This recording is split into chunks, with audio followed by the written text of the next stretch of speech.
Mr. Prime Time. Happy Monday. How you doing? Oh, you're on spring break, you bastard. Not technically, because I'm still coaching pretty much every single day. So it's not a real spring break. Living that good life, at least. At least I'm outside. Some good weather though. So how you doing, man? How was your weekend? Was it all right?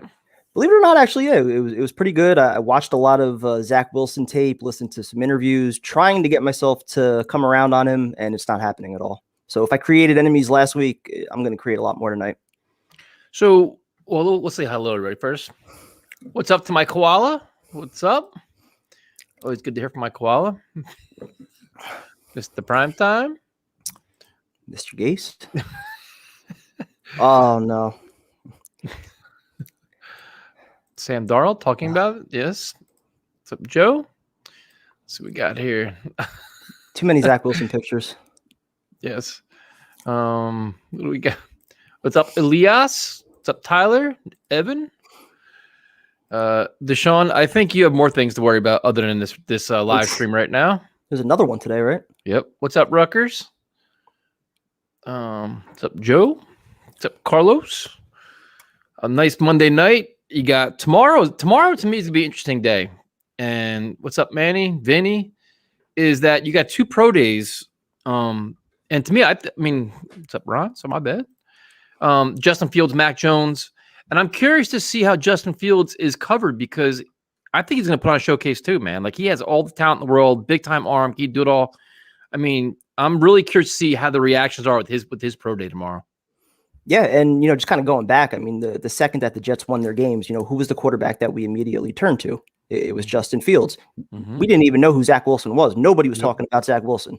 So if Fields does put on a show tomorrow, I think it brings up a lot of questions. You wonder, though, how he fits into the offense. Since day one, all the rumors have been Zach Wilson's the perfect fit.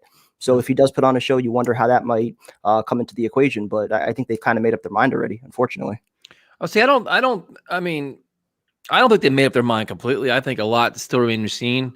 I mean, the physicals aren't going to be done for what? It was April 8th and 10th. All the physicals are done for all these guys. So, I mean, that's going to be a big telling thing for Zach Wilson as well with his shoulder, all these different things. I'm just curious to see what Justin Fields does, man. Like, I liked him. I'm not saying that I'm picking one over the other, but I find him to be a fascinating quarterback. And everybody's just shitting on him now where it's like Zach Wilson or bust for the Jets. And that may not be the case, man. I'm curious to see the difference in arm strength because I keep seeing different things from different people. Some that say Zach Wilson has the stronger arm, but Fields has the stronger arm, but Zach Wilson has more arm talent in the sense that he can make different throws off balance and shit like that. So I'm kind of curious from that perspective because we already know that that Fields can make plenty of plays, with his feet, ran the 4.4 and the 40. So, I mean, if that's the kind of quarterback that you're looking for and then he shows the arm strength and all that, I mean, that might maybe sway things a little bit, but I feel like they've already done their due diligence with, with the film tape and watching all that. I don't know how much more, another pro day could really, kind of change things. Yeah, I'm curious about all of it, man. And it's so funny because now it's like you have all these analysts that weren't very high on Mac Jones are all of a sudden going over the top to justify why the 49ers should take him at 3 and how good it's like the narratives, dude, are so all over the place right now. It's insane. Don't you find that pretty interesting? I mean, if the Niners are actually taking him at 3, I mean, is he somebody now that you have to consider? You're essentially bringing over the Niners offense to the Jets. They're like, Mac Jones is the perfect fit for a Shanahan offense. What the fuck are we running? Well, that's what I'm saying, though. So is he somebody now that you have to consider at pick 2? I mean, I don't want to go down that path at all either, But the quarterback takes have varied so much within the last 3 weeks, 4 weeks. It's insane. And it's like, I can only wait for tomorrow. Like I'm truly fascinated by tomorrow with both these guys going the same day to see who looks at what. I guarantee you Justin Fields will make the same exact throw Zach Wilson makes and won't get any credit for it. Like, oh no, it's just an average pro day. All pro days are like that. You know what I mean? Like, I don't know, man. I'll tell you right now, I've been consistent on this. If the Jets are going to go with the quarterback at 2, Fields is the guy I want. Lance is kind of in there as well, but I'm a little bit more worried about him having not really played in 2020. I think he only played 1 game, so you're basing a lot of his stats off what he did the year prior, and that's also a thing where, he didn't really play much competition either at North Dakota. Same kind of thing with Zach Wilson. But man, I just think if you're going to go quarterback, Fields is the guy. So Zach has a question for you. Oh, I hate him, dude. I literally, dude, I can't tell you how much film I tried to watch this, and not just strictly film, but like his Instagram page, just going through interviews, just trying to get like a feel for who he is. There's nothing that he did that impresses me. I'm trying very hard to buy in. I can't do it. Hey, y'all, enjoying the streams. Lions fan here came to say Jared Davis can be good as a blitzing inside linebacker, but had massive coverage issues in Detroit. He is fast, and I think Salah has the potential to turn into a nice inside linebacker. Well, first of all, thank you, Joe, for your super chat. We definitely appreciate that. And it's funny that this came up because I still have a couple of people tell us the same thing about him. So his speed is ridiculous, dude. He's super explosive, very good getting behind the line of scrimmage, making plays behind the line of scrimmage. So do you make him like a situational rusher? Is that, I'm saying in a 4-3, I mean, he's not going to be an inside linebacker. I mean, CJ Mosley is going to be that guy here. So yeah, I mean, is he going to be your rusher on the outside? I mean, is that the kind of role they envision him for? I don't think he's a coverage guy at all. So I mean, that's probably the role they're going to carve out for him, I would think. But supposedly Salah's really high on him, man. Like they were very excited to get him. They say he's got a lot of untapped potential. That Matt Patricia wasn't using him right, which wouldn't surprise you. But fascinating guy, man. $5.5 million. They better get something out of him.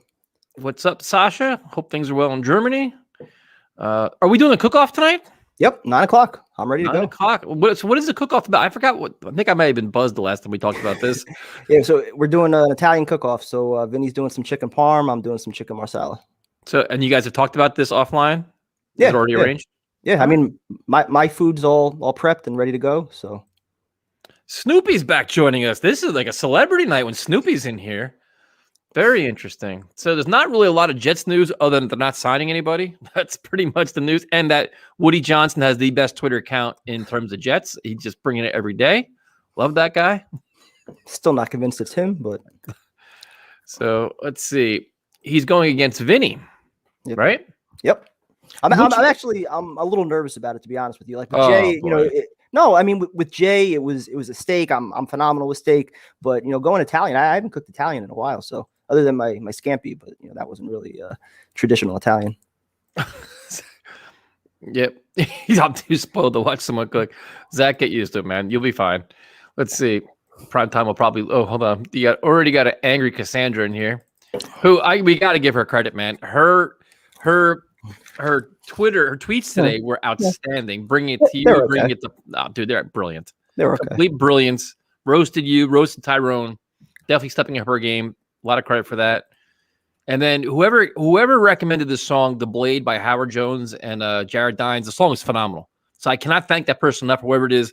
The song is one of my favorite songs. It's excellent. So thanks for that. I actually have a legitimate good song recommendation. You've probably heard it. It came out like 2 or 3. No, it's actually legitimately like a good song, I think. It was a remake of the Zombie song by Bad Wolves. I don't know if you know them. Yeah, I've seen them. Yeah, dude. The remake to I think it was on like one of the performance that I saw was like the remake of the Cranberry song. Zombie. Yeah. Oh yeah, it's phenomenal, dude. Yeah, that shit's awesome. I haven't heard it until this weekend, so I was like, I saw them. You have dude, finally a good music record. That's what I'm saying. I don't listen to music. I saw them in concert like 2 years ago singing that song, but I never heard them until this weekend. No, they're very good. What's up, Brian? What's up, Timothy? Timothy's playing all kinds of music on his Facebook page, guitars and shit. I want Sewell at pick. Still want Sewell at pick 2. I mean, if you, I'd want to trade down. If you, how do I say this? I'm trying to be nice. If you refuse a package that like the 49ers offered to take a Sewell at 2, I would question the sanity of Joe Douglas at that point, because you can move down and probably get that player, because there's going to be a run of quarterbacks. The first 4 picks are probably going to all be quarterbacks at this point. There's a good chance you might not get Sewell past the 5th pick. I mean, if the Bengals want I can't take him at 2, dude. I can't. I wouldn't want to either, but I would understand it. But here's some modesty. Everyone should follow me on Twitter. Well, fuck it, man. That's okay. Are you guys off the Watson train now? I mean, I think the entire NFL is off the Watson train right now, because the allegations now, they're increasing every day, and it's not a good situation. I'm going to be surprised he gets suspended at this point. The stories, I mean, now it's like, and there's people that are not a part of the initial lawsuit that are going to be on their own doing it. And the stories are pretty detailed. And Sports Illustrated actually confirmed the text messages, the Instagram posts, and everything else. I mean, this guy's got some major issues. now you wonder if the Texans kind of would have handled it differently, just tried to get him out right away as soon as he requested a trade, see if they could have gotten, even 2 first-round picks or something. Now you wonder they would have known this. If I'd like, let's ship him out of here, get him out, or before this is. I mean, it's bad now, man. Yep, it's really bad. It's unfortunate. I mean, it's much deeper than football. I mean, it's just a bad thing altogether. Yep. So, let's see. Killing Me Slowly is a good song from Bad Wolves. Yeah, they were really, I forgot who they opened up for. I think it may have been Godsmack or Shinedown. Bad Wolves is very, very good, man. I didn't even hear them. So yeah. It shows what I know about music. Yeah, the band Inner Echo did a Linkin Park cover too. It's excellent, man. Pushing Me Away, absolutely excellent. And it's very hard to do a Linkin Park cover, and these guys pretty much nailed it. So there's that. It's unfortunate. Let's see what else we got here. In terms of Jets news, let's see. Asking daily UFC entrance. Yeah. Oh, the zombie entrance in UFC is phenomenal, man. With all the Irish fans.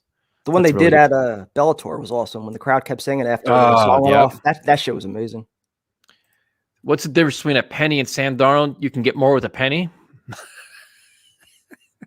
That is the one thing that does concern me a little bit, if I could be honest. Like the fact that there hasn't really been a market that's developing, with all these quarterbacks coming off the board, and we're still sitting there with Sam talking about 3rd or 4th round picks. I'm like, shit. If that's the outside view of him, that's not too good. You saw what Kimberly Martin said today, right? About what the team's being concerned. Yep. It's the option. If you don't pick up the option, you bring him into your system, he plays this year, and then you're what? Then you got nothing. You have nothing to show, especially if he doesn't play this year. You have nothing to show for it off that trade.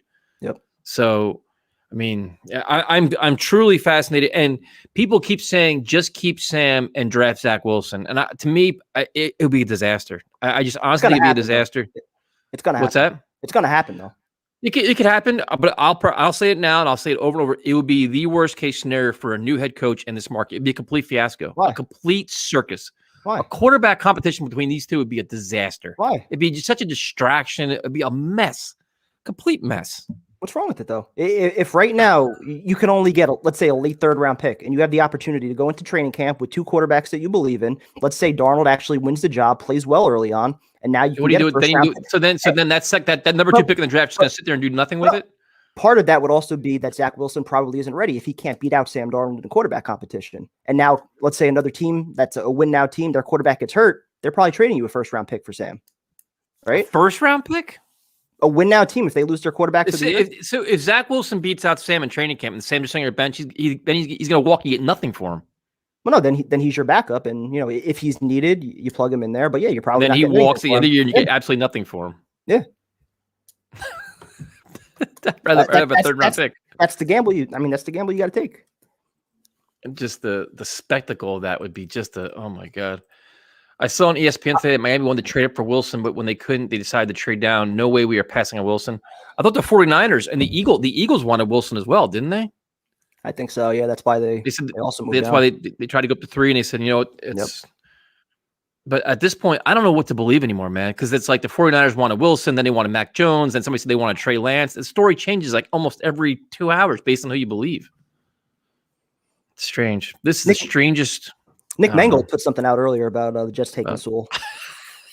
It's just like then he promoted his. I think he was smart though. He put that and tagged his barbecue sauce in there, so he's gonna get a lot of tweets on it. Yep, good promoter.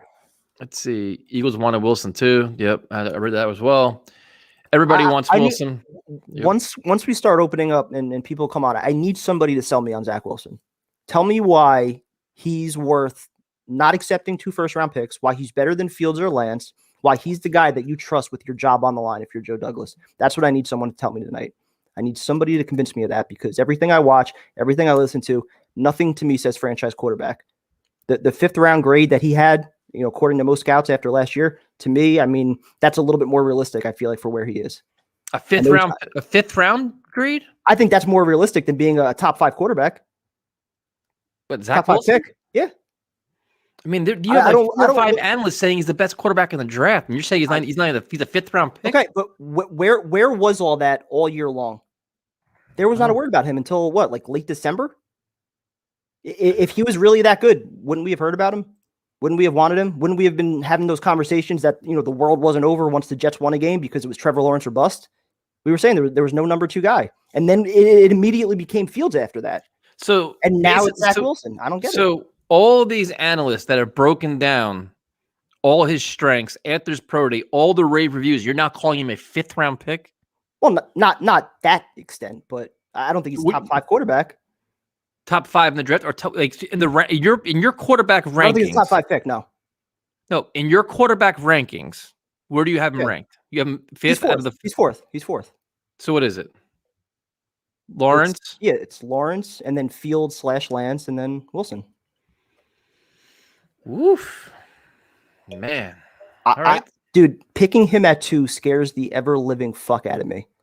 I mean, the amount of risk and picking Lance doesn't scare the shit out of you. The guy hasn't played. How does that not scare you? Picking Zach Wilson at 2 scares me so much. Wait, no. Explain to me how. Wait, how does Lance not scare you? I like Lance's skill set better. He hasn't played at all. Last year he didn't play. The year before he put up phenomenal numbers. But you're scared about Zach Wilson, who you saw play this year, and Trey Lance hasn't even played, and you feel comfortable with him? Yeah, last year he didn't play. I understand that.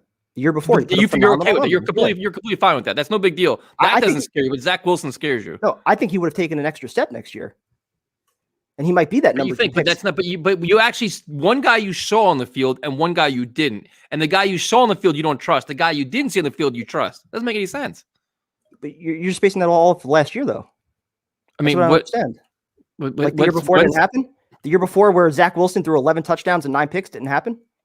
What about the most? It's what happened. Does a player get better every year? Did Zach Wilson get better after that year? Yes, he did. And again, that's probably why I'd put Fields even slightly above Trey Lance. Just I like to understand how when Lance didn't play, you don't Lance better. And not for nothing, I haven't heard one thing about Trey Lance as far as his character, his leadership. There's some stuff out there with Wilson. Whether we want to because one jerk called him a punk. Again, I understand GMs might throw that shit out there, but I'm sorry. Like I look at him, I listen to him. I don't know, dude. I don't see the leadership. I don't see him being a guy that's going to command a locker room. That people based are on what? I don't see it. I don't see it. I don't see it. Oh my god. Right. Again, why is it that there hasn't been one word about Lance Fields or Trevor Lawrence as far as character, work ethic, leadership, any of that? And there's some red flags out there with Wilson. Where is something about his work ethic? I've not heard one thing about his work ethic. Well, more like the entitled, spoiled brat type thing. Because a couple people said that. What? Because the one guy called him a punk. Listen, one guy called. I'm not saying it's true. I'm saying for Joe Douglas. I'm sure there's plenty of people that said a lot of negative things about Lance and Fields. You just don't want to hear them because you're so focused on Zach Wilson.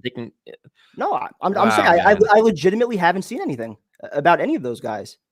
And it seems like there are some whispers that Wilson could be this kid that's a little bit more about himself. And he's got some swag to him. He's got an attitude to him. Did you watch any of his interviews? How he thanked all his teammates, thanked all this, how he went into the season. Yeah, he knows how to talk. Some and people then how he competed for the starting job this year and won it easily. He was all motivated, put in extra work, first guy in, last guy out, all that stuff. Okay, so then why wasn't he voted a team captain? Were you Rich Samini now? I'm asking the question. Why wasn't he voted a team captain? Yeah, man. You're like a fuck. Is that not important? You know what, dude? You should apply for the job with the. You know what? Take Venetia's job. You become one of them now. No, you're like a fucking beat writer now. You already got replaced by a Dolphin fan. But is that not important though? I mean, that doesn't raise any eyebrows for you, honestly. Though that doesn't raise any eyebrows. What raises eyebrows is that they thought he lost his starting job. Not only did he earn his starting job, he played excellent and got the captain out of it. So he went to competing for the job. As a two-year starter, he wasn't voted a captain prior to this season. He's hurt and didn't play well. And then the job was up for grabs. He won the job, took off with it, became a captain, and had a fucking incredible year. If that's anything, that's an indictment on his character, his leadership. That leader, I think he would have been one of your captains to start. Oh my god! You're like this. It's like talking to Rich Samini now. This is what this has come down to now. What the hell? I'm bringing on Jomo. I can't even take this shit with you tonight. Jomo, what's up, man? Hey, how's it going, guys? What's up, dude? Having a good night? I'm doing great. I mean, I think Primetime's got too much free time on his hands now. He's becoming. Hey, I've got a lot of free time too, man, because I've watched hours of Wilson and Primetime. The one thing I will tell you, convince me. I need something to believe. I got you. So the one thing I will tell you about Wilson is he's got this one trait that I've seen him in plenty of games. He knows how to look off DBs, man. Like he knows how to look off that safety, and his arm is so twitchy and so quick that they can't react when he throws it to the other side. You know what I mean? And I've seen him do that many times, and that's something that's pretty rare, you know? Like you don't see that in a lot of quarterbacks. And also, did you watch the Coastal Carolina game? Yeah, parts of it. I haven't Did you seen watch the from end, start the to finish. final drive? Yeah. Man, that final drive is nuts. He propelled his team and to the 1 yard line. If you got a Corey Davis getting to the 1 yard line like that, I mean, more likely than not, he could plow through and get in that end zone. You know what I mean? One of my biggest things, though, and I know Coastal Carolina is a much better team, but throughout most of last year, he played a lot of shitty teams. And the stat that keeps getting brought up is his tight window throws or his tight window accuracy being, you know, like the best of all the college quarterbacks. But for me, like when you factor in the level of competition, now the jump to the NFL, facing NFL defensive backs, to me, that screams turnover machine. Like he's thinking he can fit all these balls into these tight windows. At the NFL, it's not going to be that easy. That window closes so quick. What did you think about all of Sam Darnold's turnovers when he was at USC? Was that a concern for you? A little bit. Yeah, he had a lot. That'd be. I still like Sam Darnold a lot more, though. I mean, he had all those turnovers had to be a legitimate concern, though. Right? No, yeah, it was a little bit of a concern. I still saw more talent in him. Yeah, but you saw Zach Wilson throughout his college career. Zach Wilson's a 1 year older for me right now. He's a 1 year. Is he not though? Great 1 year though. Yeah, he did. Great 1 year, but he showed the progression. He showed being able to learn. You know, like I mean, I didn't watch any of the games prior to this year, but I guarantee he wasn't looking off DBs before this year. Like, and when you hear him talk, like he talks about his film study and like that's all he breathes, and you know he just breathes film. Like that's all he does. He watches film, and I mean, really, that Coastal Carolina game to me, that's like you open your eyes, you're like, holy shit! It's like some Joe Montana stuff when he was playing with Notre Dame. You know what I mean? Like seeing stuff like that, like that's special. And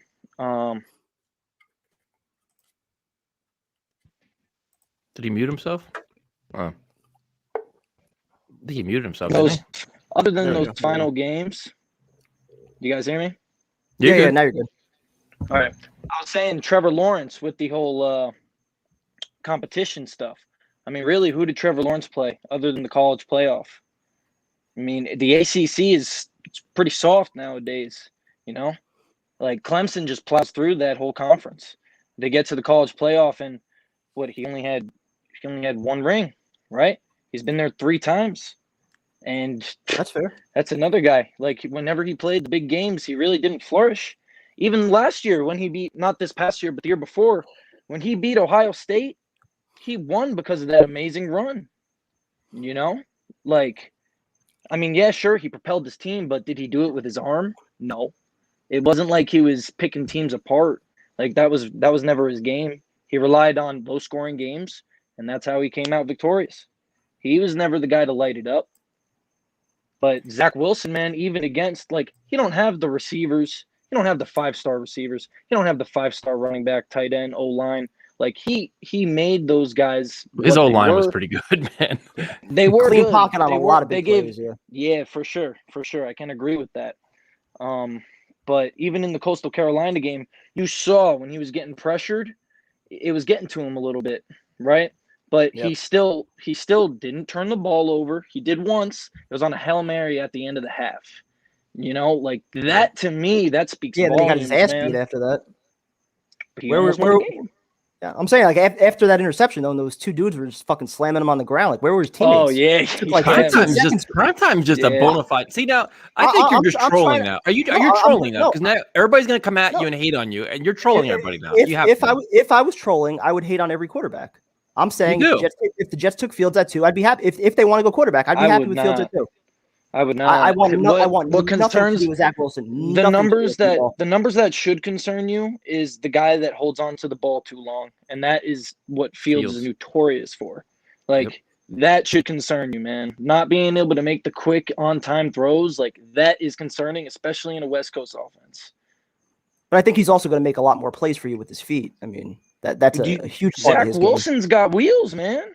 No, Wilson's got wheels. He does.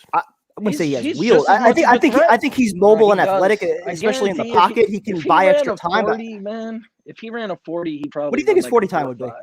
Probably a 4.5. Dude, look at him run. He's quick. He's moving. He is moving. I don't think he's that fast. And he knows how to maneuver in the pocket. One thing I love about That Sam, I agree with. talking That I about agree Sam, with. Yeah. Sam knows how to maneuver in the pocket, man. Like, I love watching Sam in the pocket. And That was Wilson, the biggest thing that I loved about him Yeah. coming out of USC, the way he moved in the pocket, too. especially I think Me it was too. the Rose Bowl game. I mean, he was phenomenal with that. Yeah, Wilson shows that too, though. And you know what? Wilson won 2 bowl games. 2 bowl games, man. That's pretty impressive too. You know, those Jimbo, are thanks competitive for joining us, games. man. We appreciate it.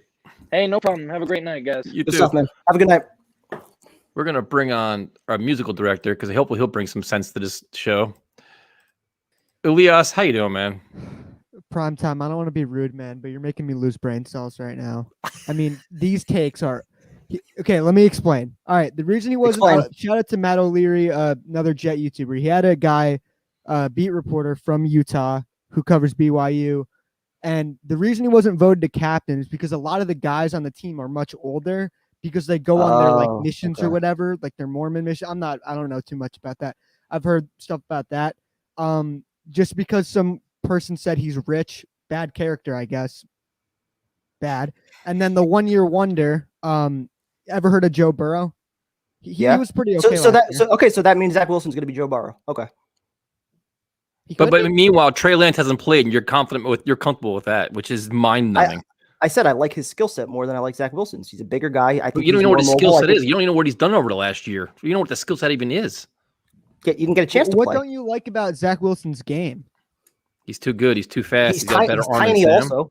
He's what, 209, soaking wet? Kyler Murray. 215, Murray's but really that's bad. okay. All right, he's already had what, a wrist surgery, shoulder surgery. Let's see what happens when a 300-pound defensive lineman slams on him. Also, why did he disable his Instagram comments? I'm curious about that. Not trying to go full draft day here, but why is he not? This is like talking to Rich Cimini, dude. You're like why did Pete Alonso get off Twitter now. Why did Pete Alonso get off social media? Why did Steve Cohen delete his Twitter? Yeah, exactly. But Zach Wilson's still on Twitter. No, but he's still on Instagram. He's still on. He wants to focus on. Why does that matter? He's still on it. He's still on Instagram. He's still on Twitter. But I'm just curious why he disabled. Elias, what we got to do now? Can he handle the criticism? Can he handle it? Elias, what we got to do now is we can't draft Zach Wilson because he deleted some Instagram messages. Listen, I'm trying to uncover every single box here. I'm not saying any single one of these things is a reason not to take him. I'm saying the collectiveness of all of these red flags potentially is a reason I want to stay away from him. So every analyst is glowing about Zach Wilson. You're gonna be the only one in the country that has all these hot takes. Where the fuck were they 4 months ago? You have all these in your eyes. You have all these screaming red flags. Screaming red flags that are huge, enormous problems. I'm asking questions. The reason no one talked about him early on is because it's still college football season. It's not draft season. Who gives a shit about BYU? They're a small school that no one cares about. You know, you're looking at it more as a perspective of college football, the college football playoff. Who's going to make it? But that's why if we thought there were 2 or 3 great quarterbacks coming out, why was there so much panic when the Jets won a game and they were going to be picking second? Because Lawrence is so great. Okay, and then the next guy that came out after that was who? It was Fields, right? That was the next guy that jumped on. Not for most people. 80% probably people. Yeah, I'd say at least 80% of fans were all over Fields, even analysts too. I wasn't hearing much about Zach Wilson. Don't live in Utah and don't give a shit about BYU. I mean, just because we didn't know enough about them, I don't get it, man. To me, I try to watch. I try to see what these people are, falling in love with. I don't see the same thing. So you watch. So you huge arm. You don't respect his arm. His arm talent's just average. His arm talent's no big deal. No. I give him plenty of credit for the arm talent. I even said, probably isn't arm talent a big deal? It is. Oh. Is it enough for me to risk my job with the number 2 overall pick? Turn down multiple. Josh Allen had plenty of arm talent. He's not even close to Josh Allen. Let's be honest there. He's not close to Josh Allen or Pat Mahomes with arm talent. More polished. I don't agree with that at all. I don't agree with that at all.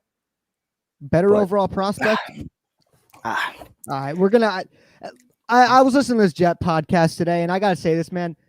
I honestly have no point in debating Sam Darnold versus this person because either side we're not changing. I think that's fair to admit that. Yeah, at this point, yeah. I mean, we're just gonna have to see. Hopefully no one has it. When draft season rolls around, hopefully people aren't surprise. At this point, you should expect Wilson. Don't be so surprised. It's okay to have an opinion, but at this point, I would expect it. It's okay I mean, the anger and the discounting of Zach Wilson now is just incredible. I don't like him. You were right there with me a month ago, and now you love him. I don't sit and analyze like all these other guys. I don't sit and watch tape, all this shit. I watch all the experts, real experts, and watch games and see what I think. I think the kid's got a shitload of talent. To shit on him like this, like and have a foregone conclusion that he's not good, and all this other shit, and then say Trey Lance is your guy when the guy didn't even play. It's wild. I didn't say Trey Lance. The guy said I like him more than Zach Wilson. To me, there's a lot more risk in Trey Lance than there is Zach Wilson. I like him a lot more. Trey Lance is like a project, man. If I'm taking a quarterback at 2, it's probably Fields. Okay. So that's fair. Tyson, I got a music recommendation for you. I'm down. Are you a Deftones fan? Absolutely. All right. This song it's not as well known. It's Beware off of Saturday Night Wrist. You might enjoy that one. I've been really into that recently. Have you heard the song by Howard Jones and Jared Dines? Oh, yeah. I've been watching Jared Dines' YouTube videos for years. Dude, so that song is insane, man. Like that. It was good, man. Yeah. I can't wait for that album to come out. Holy shit, that's good stuff. stuff. I think they're doing like either an album or EP together. Yeah, like 7 or 8 songs or some shit they said. Yeah, that should be good. That's like old school Kill Switch with like a new flavor to it, man. It's fucking I mean, like awesome. Jared's talked about like Kill Switch is like one of his biggest inspirations when he was younger. Dude, it's fucking great, man. Seeing him, work with one of the members is pretty inspiring. And Howard Jones' voice is so goddamn unique, man. It's like it's so powerful, and then like the melody comes out. It's like, yeah, he can do all the growls and the screams, and then can sing like it's amazing. He almost reminds me of the singer from Disturbed in a way, because he can kind of do the kind of more not really operatic, but clean singing. It's power, man. It's just and then can do all the growly stuff too. Yeah, absolutely. Elias, have a good night, man. Of course, man. Keep the great. Have a good night, man. All right, so we're gonna do a couple things here. We got a cooking challenge, dude. Do you think Joe Douglas has adequately surrounded Zach Wilson with the talent around him for the Jets to sneak into the playoffs? Joe Douglas nailed this. I mean, we haven't even had the draft yet, man. I mean, there's a lot of moves. I mean, the offensive line still work in progress. I mean, there's a lot that still needs to happen here. I'm not expecting playoffs year one. Not me neither. Especially if you're taking a rookie quarterback. Especially Wilson too. I think he's going to take some time to ultimately get to whatever his potential is.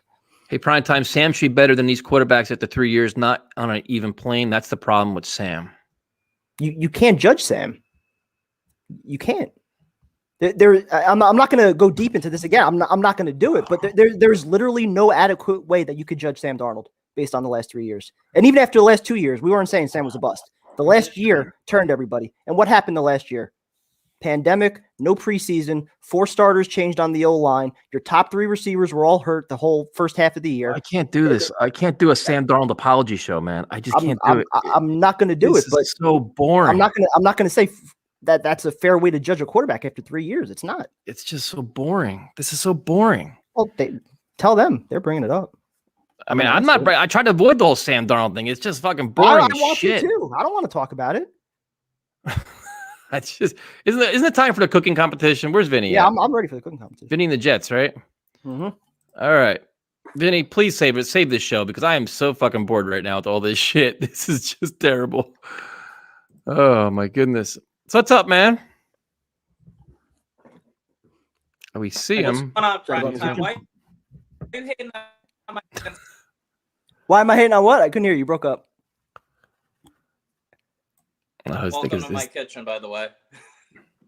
All right, hold on. I'm gonna go get ready. Hold on, let's get him ready. Vinny, I think your connection's slow as shit, though. We'll see if it's not. So we got here. Zach Wilson has some questions. All have questions. I'm a Justin Fields fan. Focus on negatives like Zach. Injuries, 1 year wonder. Yeah, it sucked recently. Can you hear me? We can hear you. Yeah, we'll see what happens. So you're making what? You're making chicken parm? Me? I think your connection sucks, dude. This may not work. Sir. Up against Mr. Primetime's Chicken Marsala. Dude, do you have are you on your phone or on your laptop? What, did he do his stuff already?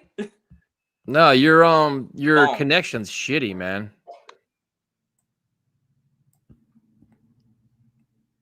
Let's bring it back. I don't know how this is a disaster. Let's see if we can try bring on again. Yo. Better? Are you on a phone or a computer?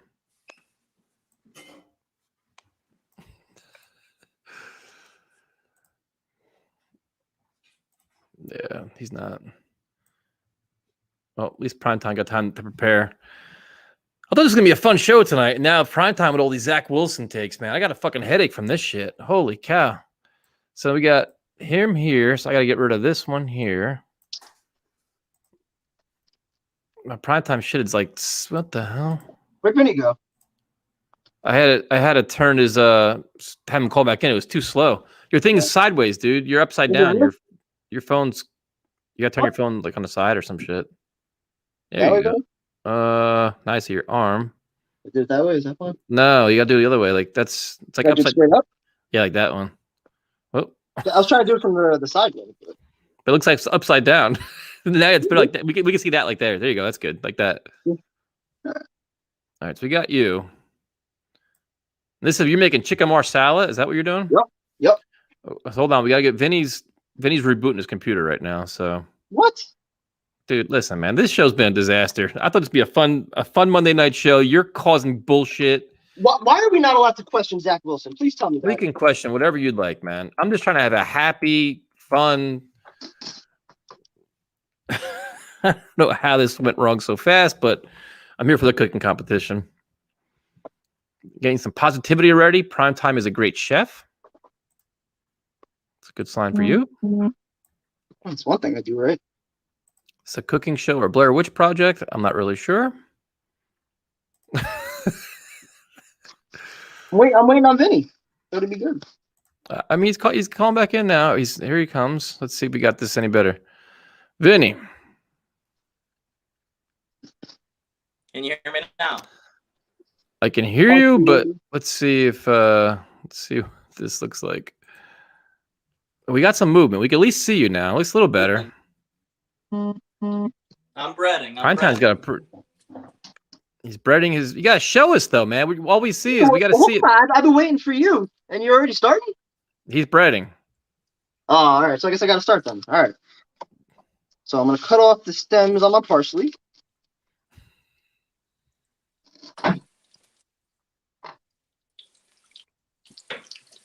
Vin, you gotta explain what you're doing too, man. You're too quiet.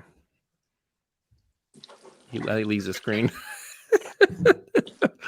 So what the hell? I'm just breading some thin All right, cutlets. so we got the wash, we got the breadcrumbs, obviously, and I use a mix between veg oil and olive oil.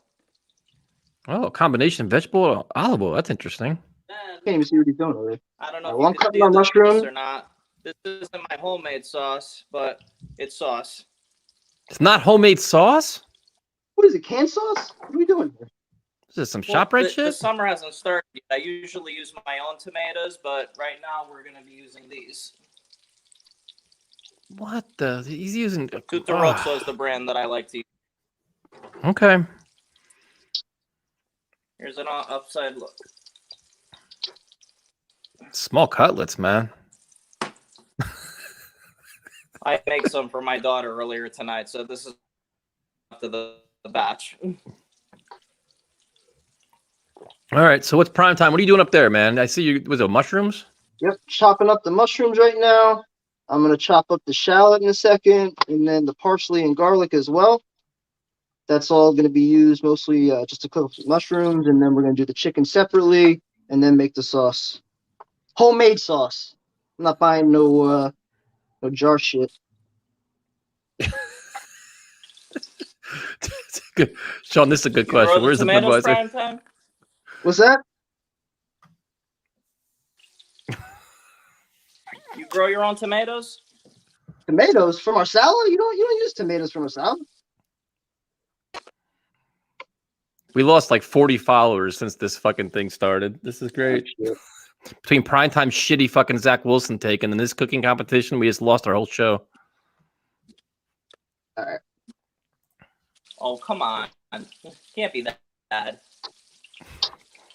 We can talk football as we're cooking. I mean, at least I can. Primetime's got shallots. You got points for that.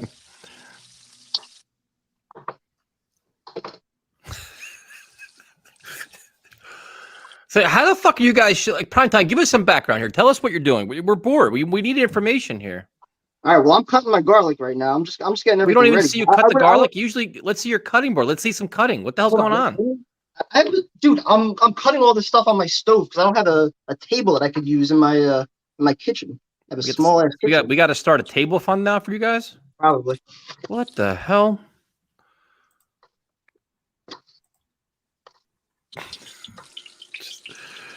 And slowly but surely, we're losing fucking viewers. So who's gonna start the rap and whoever wins this? Like I'm here for the Jets quarterback takes, not watching Primetime try to cut garlic. All right, so let me get rid of some of these pieces. You make sure that when you flip these bad boys, that they're nice and they're golden, right? Not too burned, like this. I can't see shit. Yeah, you can, Elias, I'd rather hear your music than watch this shit right now.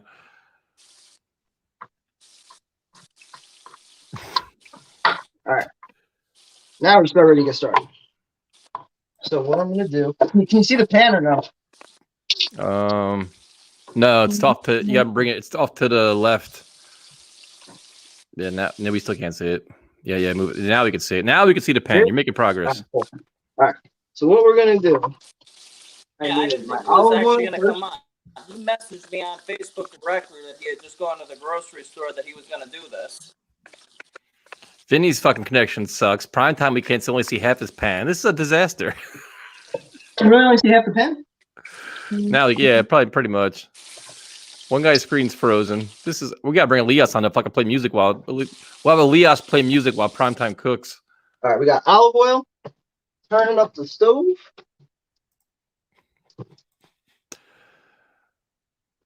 I'm gonna throw in my mushrooms. So right now we have a picture of Vinny with his hand like it's just frozen, it's just stuck. This is just Let's talk football as we're cooking. I want Elias to call in and play music while you cook. This is just, Vinny's screen is frozen. This is how the show loses ratings. You're exactly right, Ken. You're exactly right. This is how we lose it. Completely right. We've lost over 70 viewers since this cooking competition has started.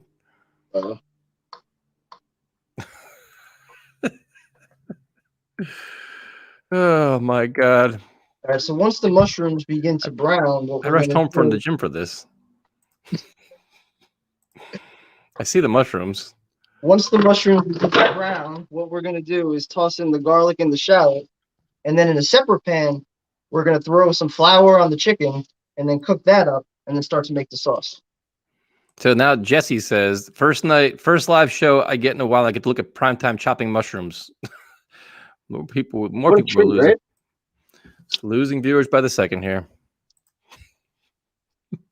Bring up the football questions. All right, Vinny's back. Let's see if Vinny's got anything going on here. See if Vinny's connection's any better. Doesn't look like it. Get Elias. Play us some music, man. Do something. All right, here we go.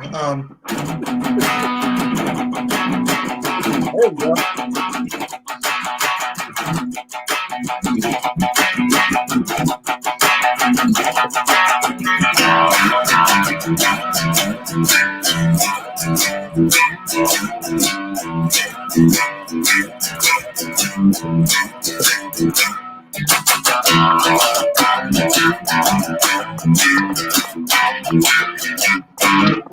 Yeah.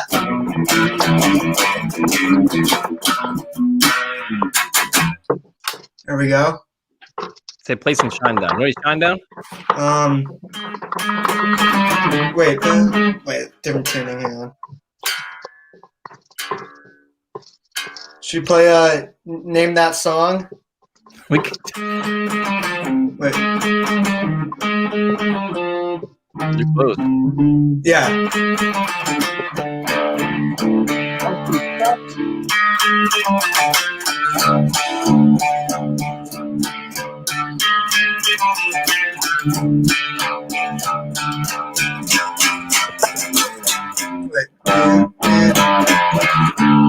Yeah. Work on that one. How about here's a good one.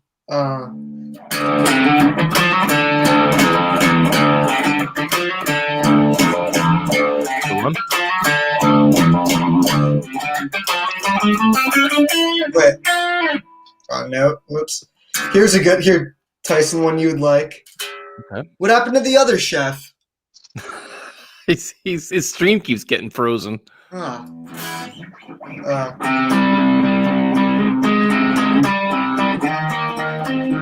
Slow it down.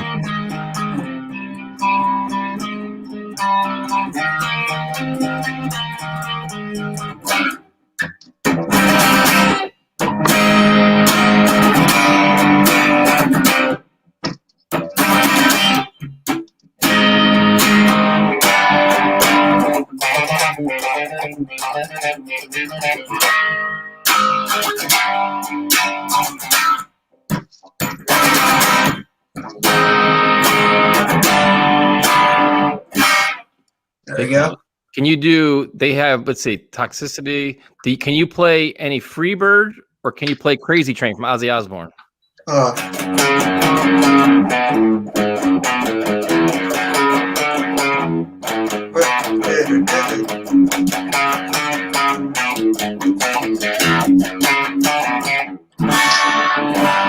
Some chord, I forgot.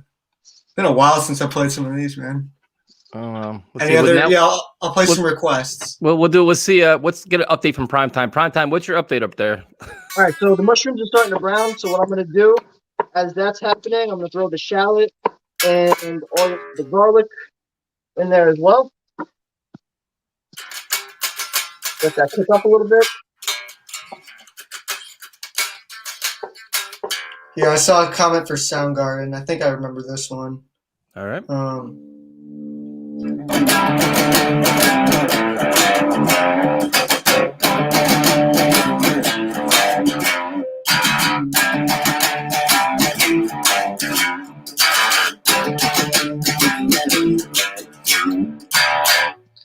There we go. Any other I need to learn that one. I don't know that. I used to know it, but anything for you, Coach Sala.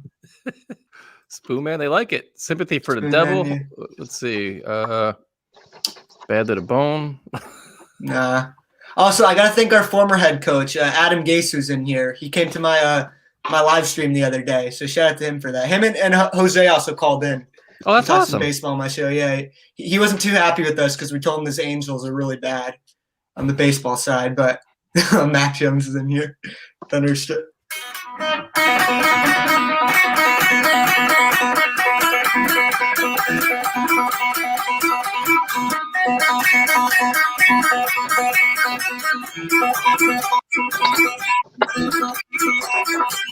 Man, I haven't played some of these in a while. I'm gonna play some Tool. Do I know anything?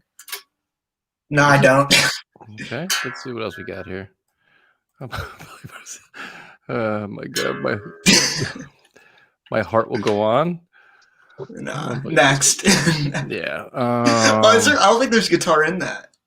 Let's do Michael Myers theme song. No clue. Lucid Dreams. No, I don't listen to that shit. All right, so wait, time to get update. I'm turning the flame off on the mushrooms, turning it up on my other pan, which I will now. Can you see that one? Yep. Oh, not anymore. I gotta say, Chef Primetime, your cooking's a lot better than your takes from earlier. Oh, hey. Can you play Bon Jovi? No. All right, so I covered my chicken in flour, as you can see. All right, I'm going to throw it into my pan now. Nice thin chicken breast.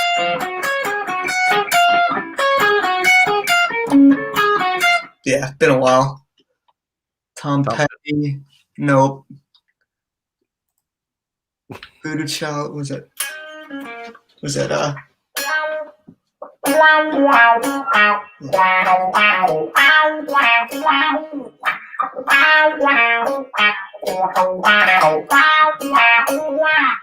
I take like a request from the audience, like a full song, like I did for the halftime show. You got if the games, I don't know how many games you guys are going to if they open back up or whatnot, but if like you guys are streaming games, we should do like another halftime show. Yeah, we could do something. Do more rap battles. Oh Yep. yeah. Where's the Sam Darnold rap at? Clock's ticking, man, until he gets out of here. Well, well, we're getting the cooking competition out of the way tonight. I know John's also been pretty busy. Getting all our viewers out the way tonight too. That's for sure. Down over 100 viewers we lost already since this happened. Wow. Wait, so what are you making? Chicken? Chicken masala. Oh, getting Italian tonight? Nice. Yep. I mean, if I'm going up against Vinny, I got to get Italian, you know? Tim versus. Oh yeah, Tim. Yeah, he plays music. We could do it. We could do a guitar battle because he does play. Tell him to get on here. I'm down. Hey, I remember the stream a while back. He said he really liked my playing. So shout out to you, Tim. I appreciate that, man. I'd love to hear you play.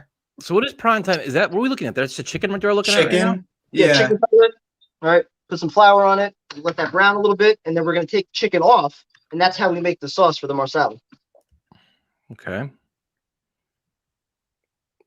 This is fascinating stuff. Oh, so you're cooking it in the same pot to keep some of the flavor in there? Yeah, so the sauce is gonna go in here. So once the chicken's done, you take the chicken out, you put it in a separate plate, and then you make your sauce in here. Chicken goes back in with the mushrooms and the shallots and everything else. Awesome. Where's Vinny? His Internet. His stream keeps freezing, man. I think that's an automatic loss for him, no? Yeah, we don't hear no sizzle though. That is true. But we don't have much of a sizzle right now. Yeah, you gotta buy an extra mic, a pan mic, so you can hear the sizzle. I just put it on here. Give it a minute. Yeah. Primetime wiped out all our viewers between the cooking and his Zach Wilson takes. We lost 100 viewers already. I'm sorry, but I want nothing to do with it. Nothing to do with it. And I will say, if he's the pick, I will embrace him. But until he is the pick, I want nothing to do with him. Just start playing, Leo. Give me that pick. Nothing to do with it.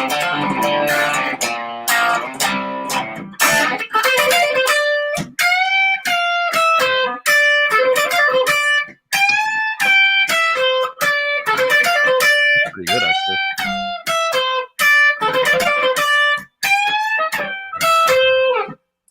Well done. One. Thanks, man. Thank you.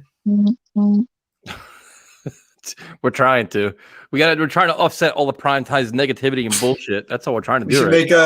We should clip a bunch of his songs and make a bunch of his takes and make a song out of it, like a Zach Wilson diss track. Oh my god! I'll talk about how he's freestyle diss. I'll do that. Oh, that'd be good. Talk about how he's rich and that means he's got bad character. Yeah. I didn't say that was the reason he had bad character. I'm saying between some of the reports that have come out, some of the stuff. I'm asking the questions. He's like TMZ now. He's become like a TMZ journalist. I'm asking the questions because these are the questions you have to ask. Yeah, there's the paparazzi. The quarterback at yeah. Zach Wilson's going to be Johnny Manziel. Just you wait. Right. Josh Rosen. Do you have any Stone Temple Pilots, Elias? No, unfortunately. Welcome to the Black No, that's tough. Good song, but yeah, that's a tough one. The beginning isn't guitar, so the hook isn't really. Any Nirvana? Obviously the.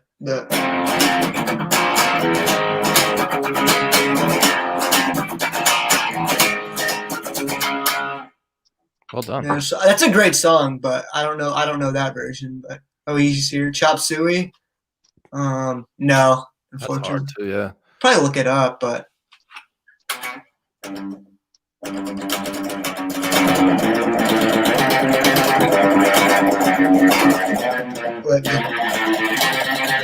That could be a fun one to learn, just the full song. It's a great song. So. Any Iron Maiden? What is it? Wait.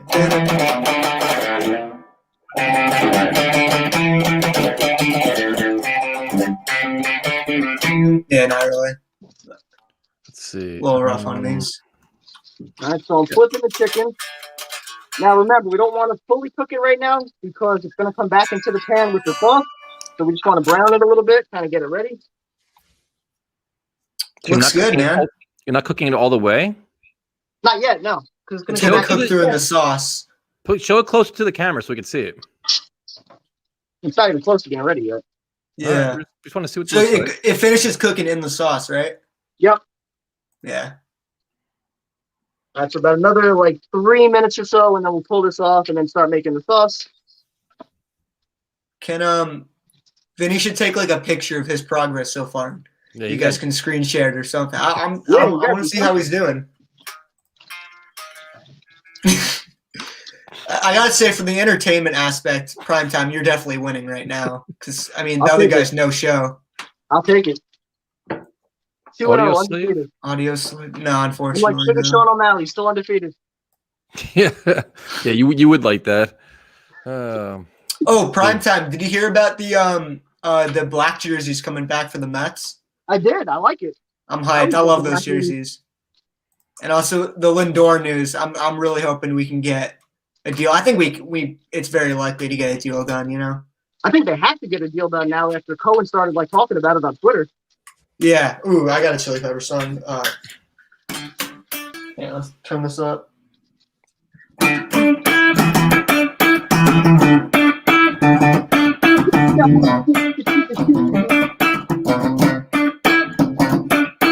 There we go. Very well done. Thank you. This is pretty impressive, man. You're just firing out all our House stuff of here. Gold.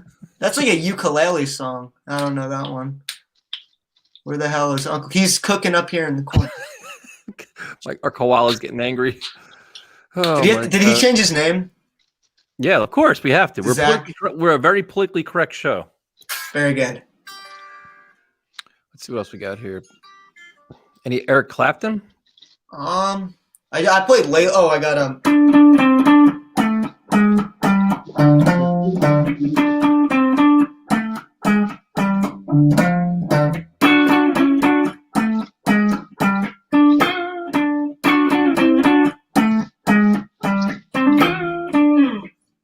Any Green Day? Green Day. Wait.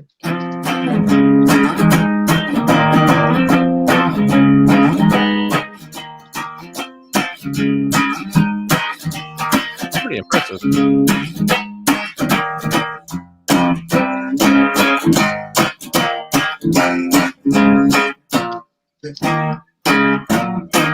Something like that. Bad ones. Nope. Let's see. Yeah, Elias just taking over. Primetime's cooking. I'm trying to cover for Vinny, but let's see. So I'm gonna pull the chicken off now. All right. Let's see. We'll skip cooking analysis now. Yep. Piece by piece, he goes.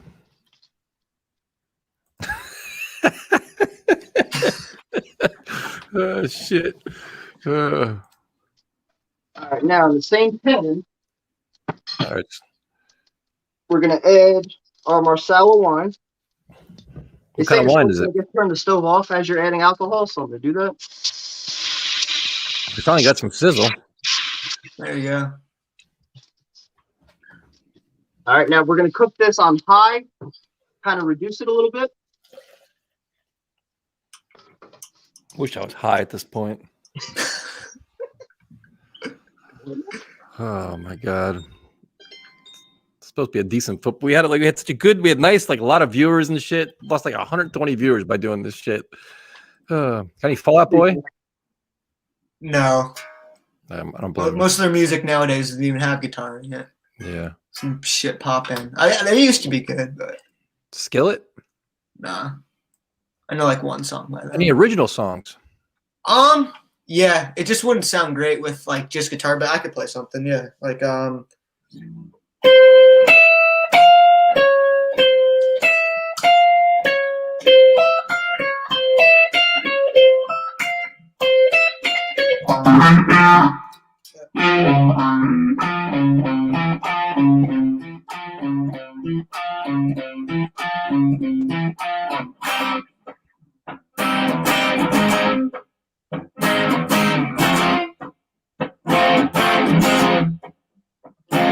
lot of it's like pretty boring without the other instruments within, but Any Stone Sour, Corey Taylor? Unfortunately, no. I'm trying to get more into their stuff. There's one Corey Taylor like acoustic concert he did. Oh, he's his phenomenal. shows look like he's so good at like crowd interacting, and he like the crowd chanted him for him to do the SpongeBob theme, which was just hilarious. He's he's so talented, dude. He could sing, play instruments. He's so freaking talented. And he can, like what we were talking about earlier, he can kind of do both the really good cleans and the super, growly. He does acoustic music and then goes to, plays in Slipknot. Elias, you're the man. Thank you, Woody. That's my owner. Can you play any Kiss? No, fortunately. Bon Jovi or I the Tiger? What is that? Just like.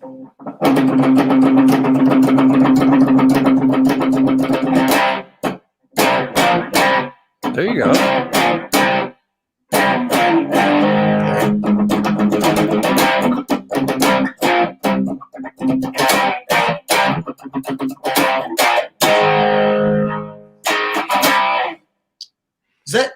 That was good. Yeah. Thanks. Motley Crue, unfortunately, no. Let's see. Can you do any 5-finger death punch? Unfortunately, no. Dude, this is pretty impressive that you're just cranking all this shit out. Thanks. You're saving our show right now. It's pretty nostalgic. I learned a lot of these back in like middle school and stuff, so it's good to know. I still know them, which is dope. So Primetime, you got an update because your pot's boiling over there. Exactly. So we're reducing the Marsala wine a little bit right now.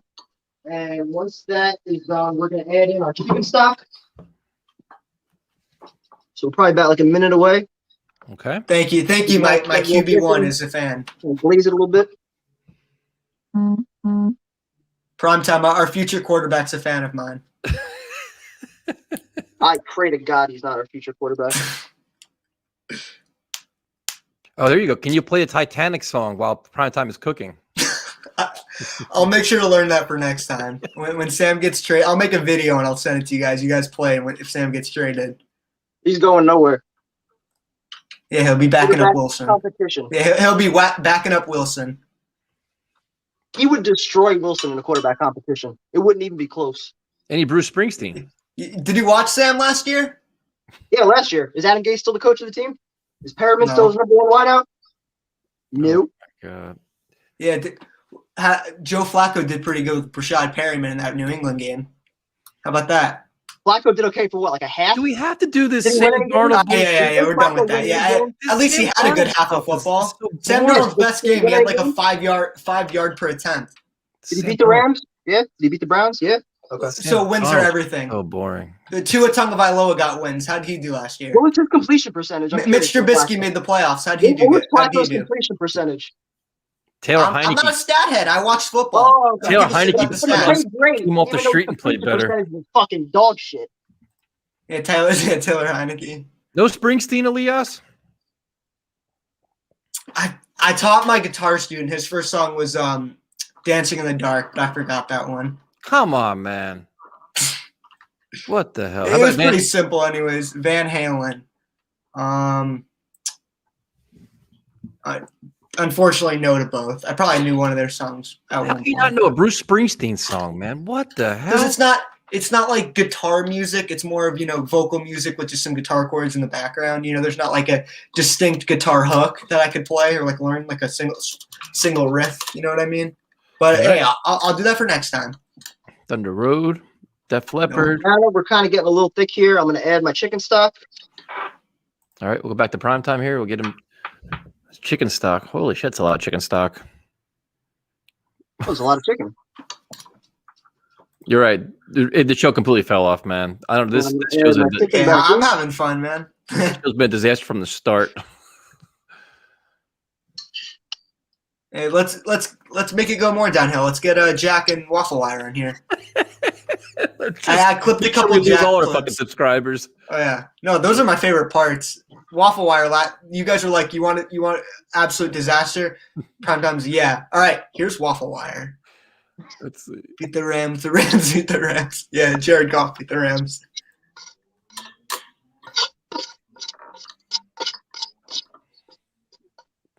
At the bottom of that pan. Yikes. What is all that? What is all that burnt shit going in the pot? What's all that black stuff? That's from using it at tailgates and shit. Throwing it on the grill. No, but the black stuff going on top of the chicken. What is all that shit? Oh, the mushrooms and the shallot and all that. Oh, They look like they're burnt. No, they're supposed to look like that. What are you talking about? Yeah, wait, there's to answer this one question here. We fixed it. That problem was fixed today. So the Tuesday shows will be fixed. The problem that we had was a glitch that Spreaker had.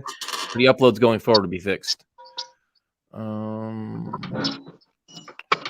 I got that. Now the fine thing, I'm gonna add my parsley in there as well. Do I have any talents like instruments or cooking? No, I have no talent whatsoever. I'm a hack. You should teach us some MMA moves or something. I don't teach. I don't share those. I hate you, waffle wire. Oh yeah, that waffle wire. Boy. Oof. So prime time. Actually, I saw in one of on Jack's videos, someone told him when we still have the #1 pick, we should take Trevor Lawrence. He said, "No, I'd rather roll Sam because he has more experience." So prime time, you got what's in your pan right now? You got what is that? The that looks good, man. The parsley. That does look pretty good. Parsley on top. But isn't the gravy supposed to be like thicker though than that? That's the only thing. I'm a little disappointed. It's not a little bit thicker right now. Probably cook it I on don't know if I low let the Marsala wine thicken enough before I put the chicken stock in. I haven't done this recipe in like 4 years. Man. All right, well, we're gonna let it finish cooking in this, and at least we can see your food. It should reduce still a little bit and kind of simmer down. So once it does that, we should be almost good to roll. Tyson, you're a Yankee fan, right? Correct. So is Judge hurt again? They said he's got a cold. Is that what it has? Like I don't know. He's gonna be out for the year. Just wait. It happens with him every year. Listen, don't bring your bullshit to my team now. Keep all your anger towards primetime. I'm just trying to get through a show, talk some positivity. Me and Primetime will unite as Mets fans because we're the best team in New York. This is the best time of year for Mets fans. For the next 2 months, you guys are all proud. You'll win some games. You guys will all talk shit. And by come June, you guys will be out of it, miserable, and talking about the next year. It's what new era. It's Steve Cohen era. It's new. Right. Wilpons are the welfare Wilpons. The coupons are gone. We got Uncle Stevie in the building. He's gonna make it happen. We got Francisco Lindor, the guy you guys probably all want because Gleyber Torres. You hold your breath every time a ball gets hit to him. Why do you hold your breath for? Because he's awful defensively. He's terrible. You're gonna talk about. Wow. I don't have the energy for you guys. Lindor's a Gold Glover, so. Don't even have the energy for you guys.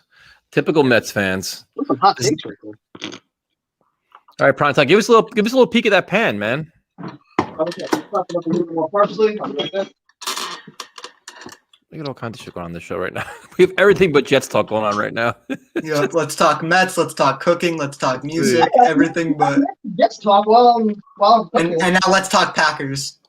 Wait, the Packers want to restructure Aaron Rodgers' contract so they can move from next year for Jordan Love. That's not true. Should the Jets offer 223 and extra picks to get him? So now the Packers want to get rid of Aaron Rodgers next year, coming off an MVP year. No, we're not trading for Aaron Rodgers. Absolutely not. We're not far enough. We're not close enough to winning. We can't even. Our offensive line is a complete disaster. You want to put Aaron Rodgers behind that? He gets pissed off in the shit they go on in Green Bay right now. Yeah. To go from like Devontae Adams and all those guys to fucking come in here at this shit. He can make it happen because it's Aaron Rodgers, but at the same time, he's 37. Like we're not in the. No. We're not at the point where you can trade for a guy like that. We're not close enough. Definitely not. Absolutely not. So let's see what we got here. Yeah, primetime doesn't look that bad.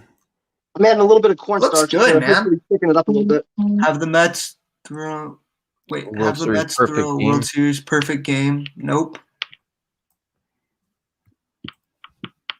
Let's see.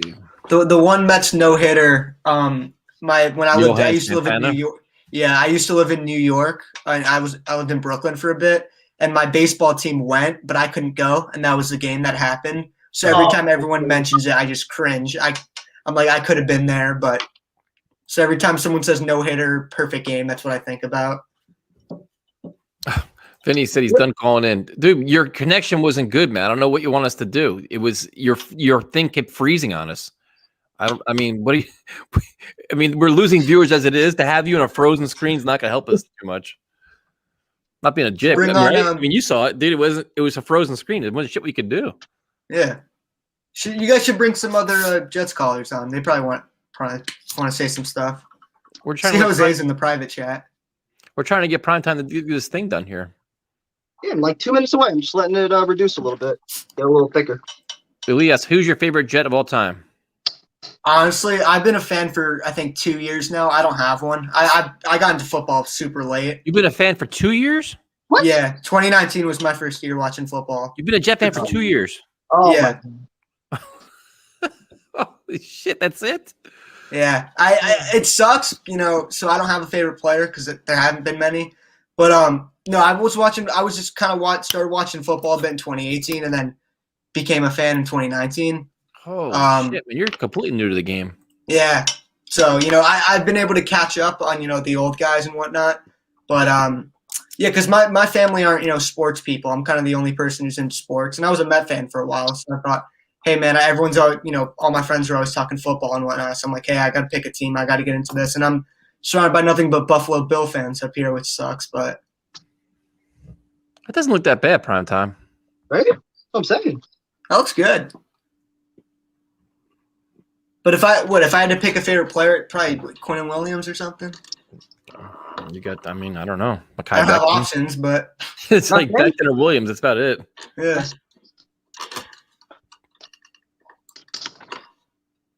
Let's see what else we got here. A lot of. That's it. I didn't realize it was only 2 years, man. Holy shit, 30 years. A lot of longtime fans. 98. That was a good year to start. At least they were good for that little period. Yeah. I've been able to catch up on, what I've missed and whatnot, but I don't. You didn't miss much, man. I can tell you that. I don't try to complain about, I've been a fan for so long, I can't take this, because that's simply not true. So. So prime time, how much longer do you have? 2 minutes. 2 minutes. Prime time, you should go on Hell's Kitchen with Gordon Ramsay. What a restaurant. Awesome. Share the link again. There's no way this show went as anticipated at all. Not even 1968. God bless you. Man. You're allowed to pick another team. Highly recommend it. No shit. Nah. 2 minutes too little. A Kotite era. It's 95. That was brutal as well. Yeah, I started in the Gase era. 1978. 01. See, the thing is, you gotta look at it this way. We were losing viewers because of the cook-off, but I think we're probably gonna lose a lot with primetime Zach Wilson and Sam Darnold takes. So either way, I think we're gonna lose viewers tonight anyway. So lose, yeah. Yeah, so I think I don't understand the love for Zach Wilson. I really don't. I don't understand the love for Sam Darnold. I mean, either. That's the funny thing. It's like he's sitting there ripping the shit out of Zach Wilson, but he's been blowing Sam Darnold for 2 years now. Because I know Sam Darnold can handle New York. Oh, now it's about handling New York. That's what it was. He can't handle a football. But he can't handle a football, but he can handle New York. Great. Did he handle a football for 2 years? He didn't handle football last year. Okay. Holy cow. So 1 year in a pandemic-driven offseason. Oh, now the pandemic is an excuse. Wait, somebody tell Justin somebody Herbert tell and Cassandra. Joe Burrow got affected bad from the pandemic. Wait, tell Cassandra we got to add a new thing to the bingo board. Oh, Now the the pandemic bingo. was a problem. The pandemic's a new problem for. Well, no, Darnold, because did you have a preseason? No. Oh, now Did your no quarterback- preseason. No one else had a You didn't preseason. have to develop any chemistry. No. Yeah. So all 29 other teams, or 31 other teams had a preseason. We're never gonna have viewers ever again. We're never gonna get viewers ever again with these awful takes. Let me guess. The sun was in his eyes. The wind was too strong. His cleats were too soft.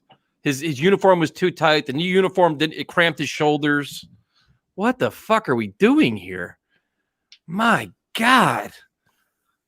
And meanwhile, the rest of the NFL had no problem playing football. It's mind-blowing. Was Adam Gase the coach of any of those teams? Oh, my God. No. Did any of those teams have as bad weapons or offensive line as the Jets? I'm willing to guess probably not. Patriots had worse weapons. I'm ready to mute. The Bengals had worse offensive line. I'm ready to unplug Primetime's microphone. Me and you just talk. He's gonna ruin. We're gonna lose all our. No, it's fun. You got to have some debate. No, what happens is you're agreeing on everything. Then but it's not really a debate. What happens is he's firing out all this bullshit, and then once this show posts on YouTube we're going to get hundreds and hundreds of nasty comments towards him. And it's like he's trolling us. He's doing this on purpose to get anger towards him. It fuels him, I think. No. What you want me to do, apparently, is to change my opinion so that I don't get those nasty comments, which I'm not going to do. And I know you'd never do the same thing either. Listen, I'm not telling you to change your opinion. It's just your level of justification of bashing Zach Wilson and saving Sam Darnold is insane. I don't like him. What do you want me to fucking fake it? Okay, I like Zach Wilson. Let's go Jets. Go Zach Wilson. What do you want me to do? I don't like him. Why not? If I want to be quarterback, I just said I'd be fine with Fields. So the fact you keep bringing up Sam Darnold's ridiculous. It has nothing to do with Sam Darnold. If the Jets are going to take a quarterback, I'm fine with Fields. I want nothing to do with Zach Wilson. Are you going to be a fan when if he gets drafted by the team? Are you going to bash him initially, the pick, or are you going to be a fan? And that's the thing. From now until a month from now, whenever the draft is, I have every right to bash him. Once he puts on that Jet uniform and Douglas makes the pick, he's my quarterback. I respect that. All right, so what's my take on Vinny Testaverde? Testaverde had one of the best years of the Jets quarterback in 1998. He was phenomenal. He was great, and he had the team ready to win the Super Bowl in 1999, and he got hurt, unfortunately. He was awesome. 98, he was awesome. Phenomenal. Was that he got hurt week 1 that year, right? And that's when the punter the punter played quarterback. I saw a video about that. Yeah, Tom Tupa came in and played quarterback. All right. Our sauce is thickened, so I'm kind of just pulling it off, as you can see. All right, we're a little thicker now, which is good. That's what I wanted. Nice. Looks good, man. Who is the greatest defensive player in Jets history? I mean, Revis was incredible. Joe Klecko was really good too, man. Joe Klecko was one hell of a fucking player. But Revis had a year. He had the best corner year of all time. You see the guys more dominant at their position than Revis was at his. Yeah. But Joe Klecko was also all pro at 3 different positions. How many guys can do that? Taysom Hill. No, I'm just kidding. Looks good, prime time. Let's see here. We got all kinds of chaos in the fucking chat now. Revis. Yeah, I mean, you guys watch. Let's see. So you done prime time? Yep. Thank God. Yeah, Klecko should be in the Hall of Fame. It's a complete crime that he's not. Absolutely ridiculous. Oh, he's not in? Nope. It's bullshit. Complete bullshit. Where'd primetime go? We got to bring him back on his other. Right. All right, Elias. Well, thank you for your musical. Of course, man. Glad you guys can have me on. Thank you for saving us in a disaster. I don't know if I saved the show, but I had fun, Have a good night, man. Of course, guys. All right, so the cook-off was a disaster because Vinny's internet was bad. Where'd all the viewers go? They're gone. They've been gone for about 20 minutes now, half hour. Oh, shit. We lost about 100 of them once the cooking thing started. The cooking thing would have been okay, but his camera wasn't good. Whatever. At least I have a nice meal now to enjoy. Elias wins the cook-off. What? He didn't cook He played some really good music, though. Give him credit for that. Let's see. What else we got here? The Primetime washes hands. What's up, Portland? How you doing? I'll wash my hands. Food looks good. Now he's eating and talking to us. Let's see. It's actually really good. We will bring on Jake. Jake, what's up, man? What's up, guys? How you doing? Good. How you doing? Yeah, the food looked good prime time. That was marsala, right? I caught tail end of the food for a bit, but that was good. Yeah, chicken marsala. Wait, so what was Vinny? What was he making again? Chicken parmesan? Chicken parm. Chicken parm. Nice. We apologize to him. I mean, it's just there's nothing we could really do, It is what it is. Whatever. We all have crappy cameras here and there, but you guys did a show on Friday. I was actually going out of New York City for the first time in 7 months, so I had to get out for a little bit. So yeah, I did watch Zach Wilson's pro day, and I'm just going to be frank right now. I think all these pro days are just pointless. I think they're spectacles. I really just think they're all coordinated, and the NFL needs as much coverage as possible because it's COVID screwed up so much for them that they'll take any way to get viewership. And I think for Zach Wilson, also there's a lot of passes Zach Wilson threw that were overthrown, and a lot. There were like 3. Which we praised the deep passes he made, and yet a lot of those are the ones he missed.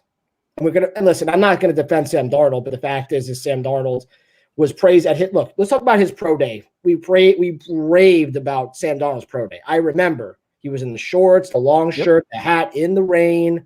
We raved. They're like, the rain's coming down. Oh, all the scouts are going away. It was amazing.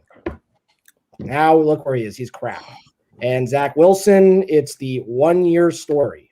So then tomorrow, nothing Justin Fields does on the field tomorrow should impress us. Oh, I don't care. He's better. He is just. It's like I don't understand anything anymore. It's like this guy. Speak that truth. Went to the national championship. He beat the generational talent. He, in a pandemic season, only had 6 interceptions, where half of them were against Northwestern, against Pat Fitzgerald, who was going to get head coaching consideration in the National Football League. But he's staying because he's going to have a job for life in Northwestern. God bless him. It's a perfect place for him to be, so be it. Then the year before that, 41 touchdowns and 3 interceptions. And people say, well, he's a bad decision maker. Oh, so a bad decision maker only throws 3 interceptions and he holds the ball on too long? Let me tell you something. And I think Primetime, you pointed it out. Zach Wilson's going to have a hard reality when he realizes he can't throw those tight window passes. I agree. I will agree with you on that. Maybe it does help in the NFL to get rid of the ball quick. But if you're indecisive and you think it's just going to work, Mark Sanchez did the same thing. He always tried to design these plays to get the ball into these tight windows, and it was interception after interception after interception. We're going to mock the same thing about Sam Darnold. Fine. I think Sam Darnold sucks. I'm going to stand by it the whole way. The only way I can justify even trading this pick, period, and I still believe this, I think this is something we have to wake up and realize this. Carolina is going to offer a massive package because they know Deshaun Watson's not coming this year. Deshaun Watson is – I talked to my 2 buddies who are sports lawyers. They have already talked to people on Fox Sports, on ESPN. They already said he's going on the commission exemptions list. He has to. He is going to get invested. There's too much out there now, man. He's not going to play. He is not playing this year. There is no way, because he's going to have to admit he cannot get past that. All right, so then Watson's off the table. So now the Panthers can either say, you know what, we're going to trade up and try to get into the top 4 picks, or do they say, you know what, fuck it, let's try to get Sam Darnold? They could, and the question is what will we give? I mean, I don't think the Jets are going to give up him for a 3rd, 4th round pick. I just don't think in the end it's worth giving him up for that. Because I think Sam's bad, but it's like, it's going to look so fucking horrible on ourselves to say we're just going to just throw him away like that. Then just cut him. Honestly, for a 4th, but just fucking cut him at that point. Because it's like you're just basically saying we can't evaluate a quarterback. Well, you don't. What? No, you don't. You'd rather cut him than get a 3rd round pick for him? I'm not saying we're going to do that. I'm just saying it's embarrassing enough for us to sit here and admit that we should just give him up for a 4th round pick. Don't you think it was embarrassing for the Arizona Cardinals to do with fucking Josh Rosen? No, because you know what? I'm ready to say this right now. I think Josh Rosen is still a good quarterback. I do. I think he's got screwed. You want to talk about bad Sam Darnold got screwed up? Josh Rosen walked onto a horrendous situation. No, listen, he did. But your point just now is the Cardinals said we picked our guy. We got to cut our losses and move on. We're moving on as an organization. You cut your losses. You get the best package you can and move on. That's what the Cardinals did. No. Tyson, I fully agree with that. That's why I'm fine taking Justin Fields. I am fine doing that. What I'm saying, but then you're taking Justin Fields and keeping Sam Darnold here. No. They have to make a decision. They have to make a decision. Say we're going with Sam and going on the experiment of 1 year and getting the 9 first-round picks. Because I didn't get to finish my point about Carolina. Carolina is going to offer a lot. And I'm not saying we're going to do this, but if Carolina calls JD and says, we are going to offer you 3 consecutive first-round picks, 2 second-round picks, and even a conditional 3rd round pick, he's going to listen to that deal. As much as I want Justin Fields and I will believe we should take him, and I don't give a shit what the pro day says tomorrow. I'm just kind of angry. I'm sorry I'm angry. Here's my question is this. If they take Justin Fields at 2, I think they're keeping the pick. I don't think they're trading down. They take Justin Fields at 2. What are you doing with Sam Darnold? Are you keeping Sam Darnold here if you only get a 3rd round pick? If they're only going to get a 3rd round pick, I guess maybe. But it's just. I'll answer it. I think they're going to wait. They're going to wait because every single year there's at least one prominent quarterback that gets injured. And the second that happens, whether it's in preseason, training camp, wherever, Darnold's value is going to skyrocket. So if your plan's to take a quarterback and then trade Darnold whenever you could get the right value for him, I don't think they're just going to settle on a 3rd or 4th round pick. I think they'll wait it out, get something more as the season gets closer. That I can go with. I don't want this Tebow Sanchez. Honestly, if it wasn't for Adam Gase being our head coach, the Tebow Sanchez season was the most embarrassing season. To sit there and have to watch the circus of quarterback throwing and Tebow doing it. I was like throwing. Well, what do you think you'd be like with Justin Fields and Sam Darnold? It'd be who threw more passes in practice, who did what, who did this, who's going to play, who's not going to play. I don't want that. I spoke soon when I'd say I want to cut him. I wasn't being that literal. I'm just saying at this point, they have to make a decision before this draft. Well, they're going to make a decision. I mean, right now, the belief amongst many is that the 49ers package could have been offered to the Jets, but the Jets seem like they know what they want at number 2. Now, will the Panthers go above and beyond what the 49ers offered to kind of twist Joe Douglas's arm a little bit? Yeah. Then you got to make a decision. But if he moves all the way back to 8, what are you getting back at 8, man? You're not getting these top 4 or 5 quarterbacks. They're all going to be gone. No, because it's like I said, we're going to go with the Sam thing for a year, and we're just going to build our roster, I guess. I mean, it's never a bad thing. I never once said it was a bad idea. I'm not having any high hopes of Sam Darnold being a stud next year. I just don't. But that's also the thing, though, and people keep always going back to Sam Darnold when in reality you're going to have 7. If you do make a trade like what you just proposed, 7 or 8 first-round picks over 3 years. It's not for Sam Darnold if he's a bust. That's for any fucking quarterback that you want. Next year in the draft, the year after in the draft, trading for a proven vet like Russell Wilson. Right. You have any option that you want on the table. Right. Look, I don't want to blow Tyson's brains out about Darnold because I'm not here to defend him today. I am just saying. It's not even about Darnold, though. It's not even about Darnold. I know. The point is, to me, and just going back to my original comment, is I just don't understand why I have to sit here and defend Justin Fields while people are writing articles saying they think he should be a 4th round pick. I mean, it's a fucking disgrace. Nobody's saying that. They're saying he's the 4th ranked guy. He's the 4th ranked guy in the class. That's what they're saying. It's embarrassing. It's like Trey Lance. He hasn't played in a year. He's a mobile quarterback. I mean, I don't understand this anymore. I mean, Justin Fields took a shot to the ribs and won against the generational talent. He's proven he can win in the big moments. Yeah, Alabama. Guess what? Alabama, every year, they're going to have first-round talent across the board. Get over it. Zach Wilson would have got trucked by any defensive lineman that Alabama is going to go into the first round of the draft with, or second round, whatever it is. Playing this competition doesn't win me over.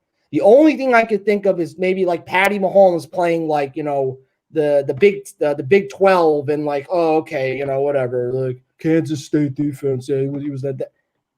Doesn't matter. 1 year of Zach Wilson hype is not going to sell me on the 2 hard stone, solid seasons Justin Fields has. Okay, this guy, and I'm not going to repeat anymore about the Ohio State Georgia thing. Okay, he didn't get recruited by Ohio State, got recruited by Georgia.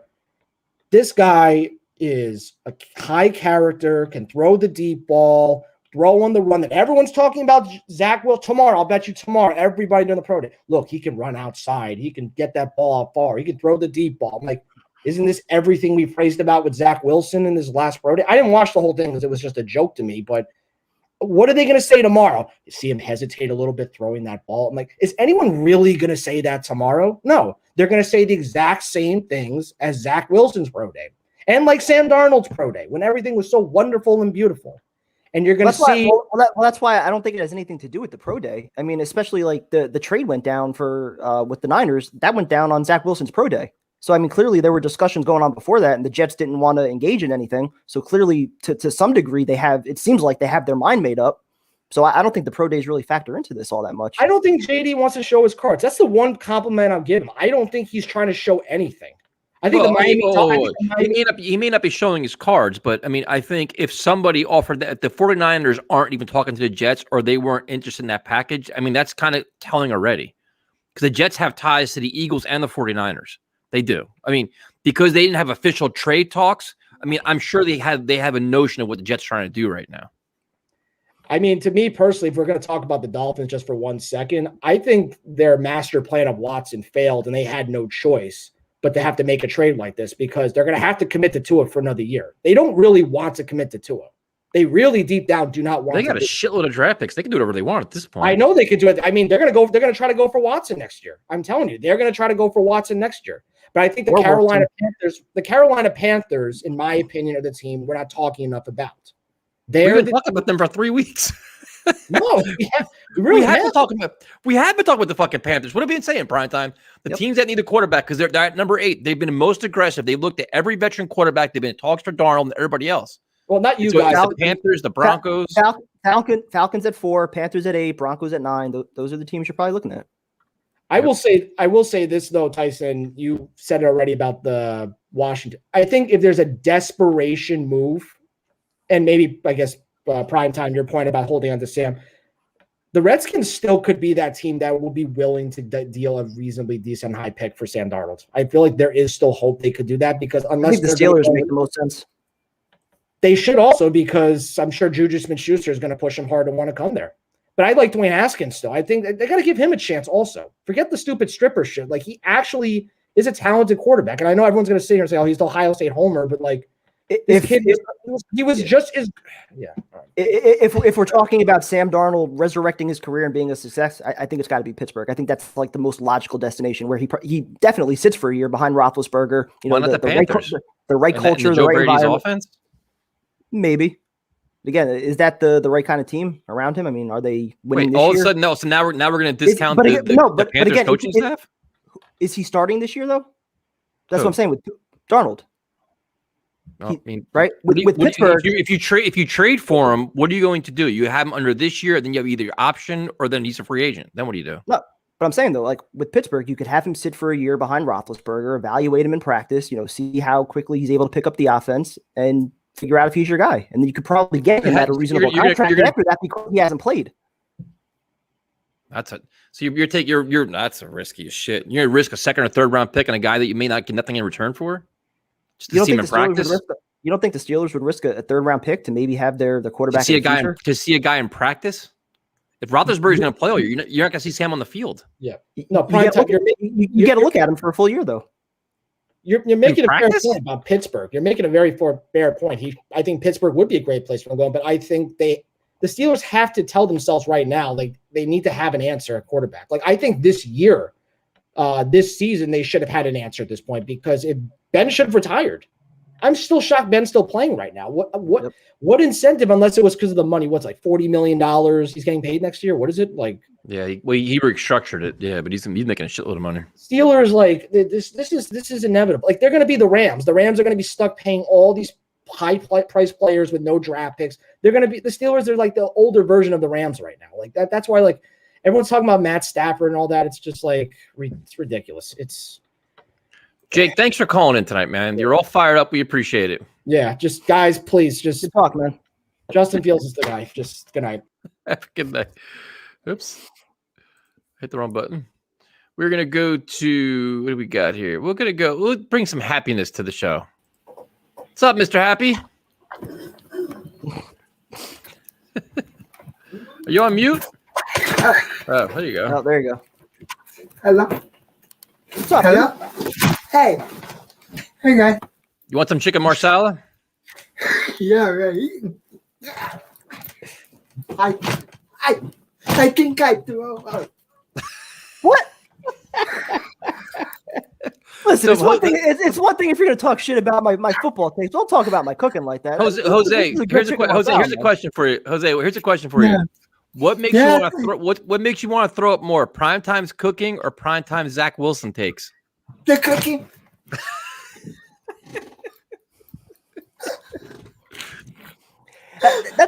That's disappointing too, because you were the deciding vote in the cook-off I had with Jay. You gave me the win on that.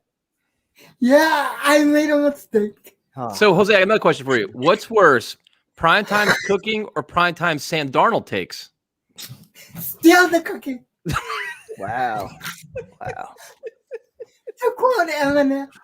Yeah. Whatever you think. If it I wasn't, then why would I say I am? Yeah, in the paper. Every day I radio one, play my jam. And neither will PT, but fuck it. I'm gonna have to battle you next too after me and John finally get a thing going. He's roasting the shit out of you. You owe me a battle. You owe me a battle. Jose, so we got another question for you. This is a very good one.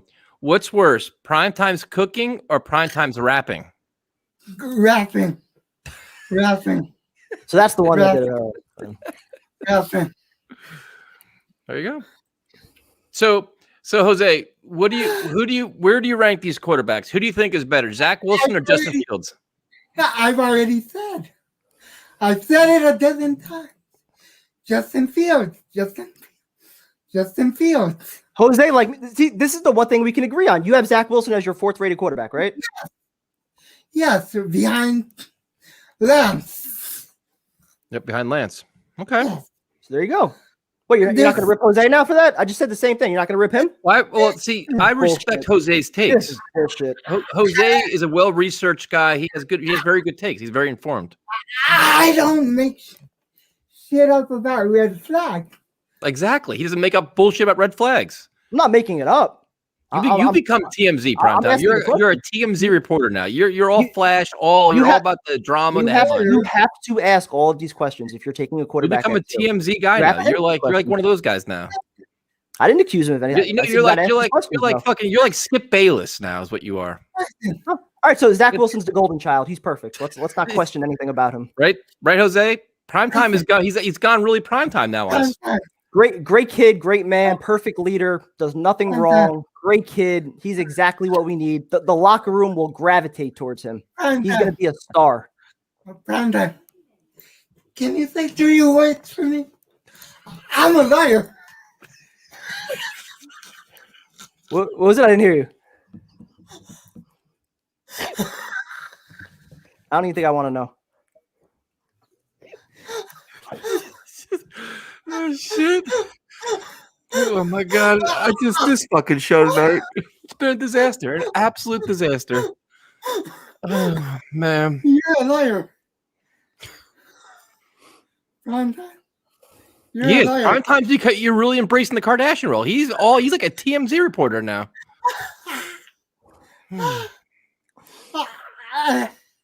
And tomorrow. I'm not drunk enough. Night. Tomorrow night, Tyrone is gonna. I know. It's gonna feel my. For your rap? Yes. For switching up. Don't switch up on my voice, Justin Fields. Oh my god. And if he does good tomorrow, I don't want to hear Tyrone saying one fucking positive word. If he says one positive word, put me on first so I can rip the hell out of him. I will bring you on. Jose, thanks for calling in, man. We appreciate it. Thanks for having me, guys. Love you. Good stuff, man. Brandon, you owe me a rap battle. A rap battle? Let's go. After me and John handle our business, you're up next. All right, cool. I love you guys. Have a good night, man. Have a good night. Oh shit! This fucking show is a complete fucking disaster tonight. It's a disaster. The whole show from beginning to end has been one big clusterfuck. Disaster. I blame you. Field scouting negatives, poor pocket awareness, rattled by pass rush, freezes when blitz, struggle to pass when blitz. Oh my goodness. This now. Yeah, you guys got to fight. She's got to fight Tyrone. Everybody wants to fight Tyrone. You know what the really cool thing is? You know what I like about all this prime time? I gotta be honest with you. Nobody wants to fight with me. They all want to fight with you and Tyrone. Yeah, it's ridiculous. You're getting off the hook. Because I'm a man of the people, I guess. And these were your exact same takes a month ago. I try to be friends with everybody and not antagonize. And you're just trying to. You're fueling anger from everybody. You know how to play the game. That's the problem. I don't play no games. I just try to make friends. I try to keep the viewers up. I try to make everybody happy. A month ago, anybody calls in, says the name Zach Wilson. You're like, oh my god, here we go. Here you go, right here. That was you. I'm the voice of reason. Yep. Tuesday. We do a Tuesday night show, and our Tuesday night shows. Thank you. I appreciate that. I'm not a clown. See, I appreciate that. Everybody either respects or fears me. I'm the nice one on this show. Primetime's has been an animal over the last 2 months. I was in a good mood tonight. I just don't like Zach Wilson. I'm an undercover waffler. Okay. See, I agree. Primetime became me. I became him. That's true. All right. Tyson is the voice of horrendous takes. Yeah, there we go. The people's champ. Oh shit. We're gonna bring on Tim. What's up, Tim? This has been, hey guys, this has been a brutal show, bro. It's been fucking terrible. This is probably one of our worst shows we've ever had. To make it worse, I had one beer at like 8:15 and I chugged it down and it was like 8:15. Am I going to go to the store? It's like freaking block away. I wish I had because this has been brutal. It's been a terrible fucking show. This is one that we're not going to promote at all. This is awful. maybe I could save it at the very end. No, we got a question now because now Elias has challenged you to a guitar battle. Are you down for that? I am, and you know what? I respect the hell out of the kid because you know what? He has that talent where he's got the ear where he could like just pick up all the the cover tunes and start playing them. Where I'm the type that has to like watch the song on YouTube instructional videos for like 3 hours before I can get it down. Right. So he's got the corner on that market, but I'm more of like an original riffer. I just start going riffing, to the blues or whatever it is. I don't do a lot of covers, but yeah, whatever. I respect the hell out of the kid. He's good. All right, guitar battle is put that on our list of things to do after the other 10 things we haven't done yet. So, Tim, what is your take on Primetime's anger towards Zach Wilson tonight?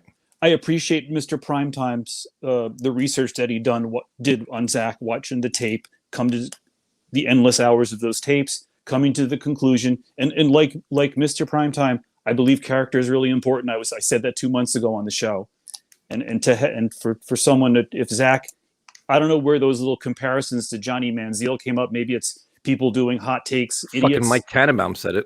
Yeah, like what is that based on? I don't even know. But even today on who is it? Barton Hahn. They had Orlovsky on. They were talking about the same thing. Like, is this kid somebody that can command a locker room and gain respect? I don't know. I think it's a legitimate question. I don't know the kid. I'm not going to act like I do personally. I know he has some teammates and coaches that support him. You don't know the kid, but you're attacking him. No, I'm raising a question that's a valid question for a guy that you're going to take number 2 overall and risk your job. That same question could be asked about all of them. You don't know about any of them. Yeah, and have you heard anything about Fields, Lance, or Lawrence? Anything at all about them? I haven't heard anything about any of them, including fucking Zach Wilson. I haven't heard this can't lead a locker room, can't do this, can't do that. He's got some swag to him. People don't like that. The other messed up thing somebody said on ESPN today, which by the way, I'm not watching ESPN anymore unless it's a live sports because it's just too many takes that makes your freaking head spin. I'm just going to watch this show to get my info. Don't count on us for anything, man. You can't count on us for shit. Except what if Sam got traded to Tampa Bay and then Tom Brady tweaks an ankle, Sam comes in for 3 games, does a good job, Brady comes back, wins another Super Bowl, and Sam gets a ring. That would be a typical Jets. But listen, one quick Sam thing. Everyone's forgetting how messed up Adam Gase messed up Sam. Let's never forget that. People are forgetting this. This motherfucker right here has reminded us every day for the last 6 months. We didn't forget anything. We know it. We have a bingo board for it at this point. But you know what? On Friday night, Tyson asked me, "Is the writing on the wall?" I'm kind of over the weekend. I really thought a lot about that. I kind of think it is. Now. I think it's on the wall. But you know, is it true that in the last 15 years the Jets have drafted 10 quarterbacks? Probably. Wouldn't surprise me. Somebody on ESPN said that, and then I was like, "Watch Darnold, Hackenberg, Petty, Sanchez, Gino." Yeah, somebody on ESPN said that. That's not a great track record. And then like. But how many quarterbacks did Joe Douglas draft? Well, he's James Morgan. That's true. How you forget that legend? That's true. There you go. You just buried yourself with that one. I was watching the Knicks tonight, and boy, their top round draft pick stinks. Obi Toppin absolutely stinks. It just goes to show. Quickly's been good though. Yeah, Quickly's been good. What else do I got? This whole thing. What do I got? This Shanahan offense. Why do people? I have a question. Why do people talk about the Shanahan offense? I saw on ESPN today that the guys had a losing record over 4 years. Well, the Shanahan offense is highly touted. Everywhere he goes, it's been productive. He gets careers out of a bunch of quarterbacks, with this Kirk Cousins, all these different guys, Matt Ryan. It's a very productive offense, man. Mr. Primetime, can you see the spice rack in the back? I do. That's the spice rack from whence I make the dry rubs that you inspired me to start. So you make your own dry rubs? I make the own dry rub. I copied a recipe off simplyrecipes.com and then added a little twist to it. And the epiphany I had about dry rub, and then we'll let you go because everyone's tired. But when making your own dry rub, make sure you're using like a fresh pepper grinder, not the little one, the pepper that you get in the thing in the little jar. It's always got to be fresh ground pepper because when you get it out on the plate and you smell that, it just opens up your sinuses. It's like amazing. Tim, thanks for joining us, man. We appreciate it. Talk to you kids soon. Thanks for having me on again. Have a good night. Good night. All right, so now we have a guitar battle added to our resume of things. I mean, I think what we're doing right now is we're trying to find every possible way to lose viewers. We're doing everything, dude. We have cook-offs, rap battles, guitar battles. We do everything possible to lose people. We challenge them to please don't watch us no more because of all the shit that we're trying to do here. So we're just trying to diversify, you know. We'll call it diversify, but we'll go with that. We're just fucking losing people left and right. We're gonna go to DSB. How you doing, fellas? How you doing? What's up? Good, good. Thank you. First time talking with you in this streaming. It's Where are you from? I'm from New Jersey. What part? Yeah, Union. Oh, nice. Nice. I work in Union. Oh, good. Yeah. So just an anecdote. Let's say of drafting a rookie quarterback and keeping Sam Darnold. I remember in 2012, if I'm correct, the Jets drafted Geno Smith. Yep. And having Mark Sanchez in there, and they were having, the Jets didn't know how to handle with Mark Sanchez to trade him or to cut him after a second contract. So what happened is that on the third game of the preseason, whoever, I guess, Rex Ryan, the Snoopy Bowl. Yep. Yeah, the Snoopy Bowl. Yep, the Snoopy Bowl sent Mark Sanchez to play against the third string team, defensive team, and he got hurt.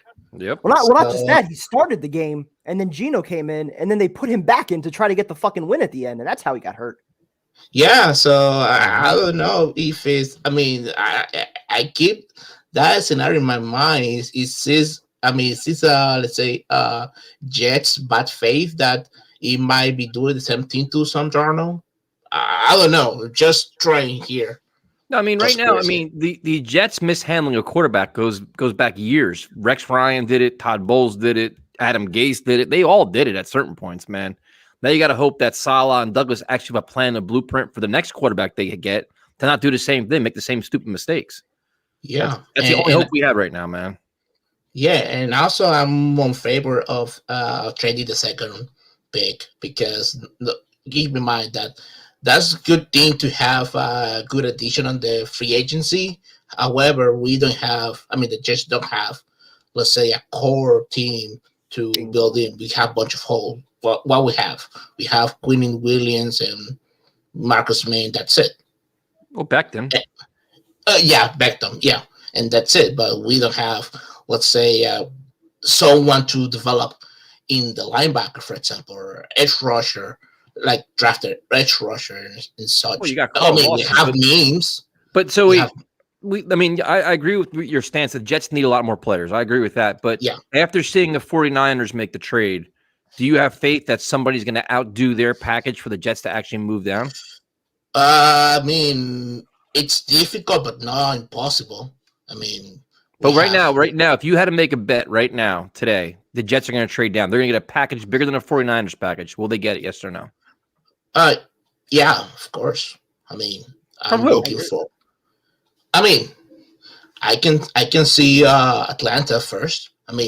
Atlanta can let's say 2 first round picks, and send it to the Jets. It's shorter, and if you want to make a blockbuster trade, I can say Carolina. We'll say 3 first round pick, 2 first-round pick, and why not Christian McCaffrey? I don't even want McCaffrey, to be honest with you. Yeah, that's. I'm more just concerned that it's reported, I guess, that they didn't even like pick up the phone really with the Niners and like have any kind of dialogue with them. So that to me tells me that he's not really looking to trade that pick. He has his eyes on somebody that he really wants. And if you're sticking at 2, it's probably not an offensive lineman. It's probably not a receiver. It's probably your next quarterback. Yeah, of course. You have to be a quarterback. Yeah. DSP, thanks for joining us, man. We appreciate it. Yeah, thank you. Appreciate it. Thank you.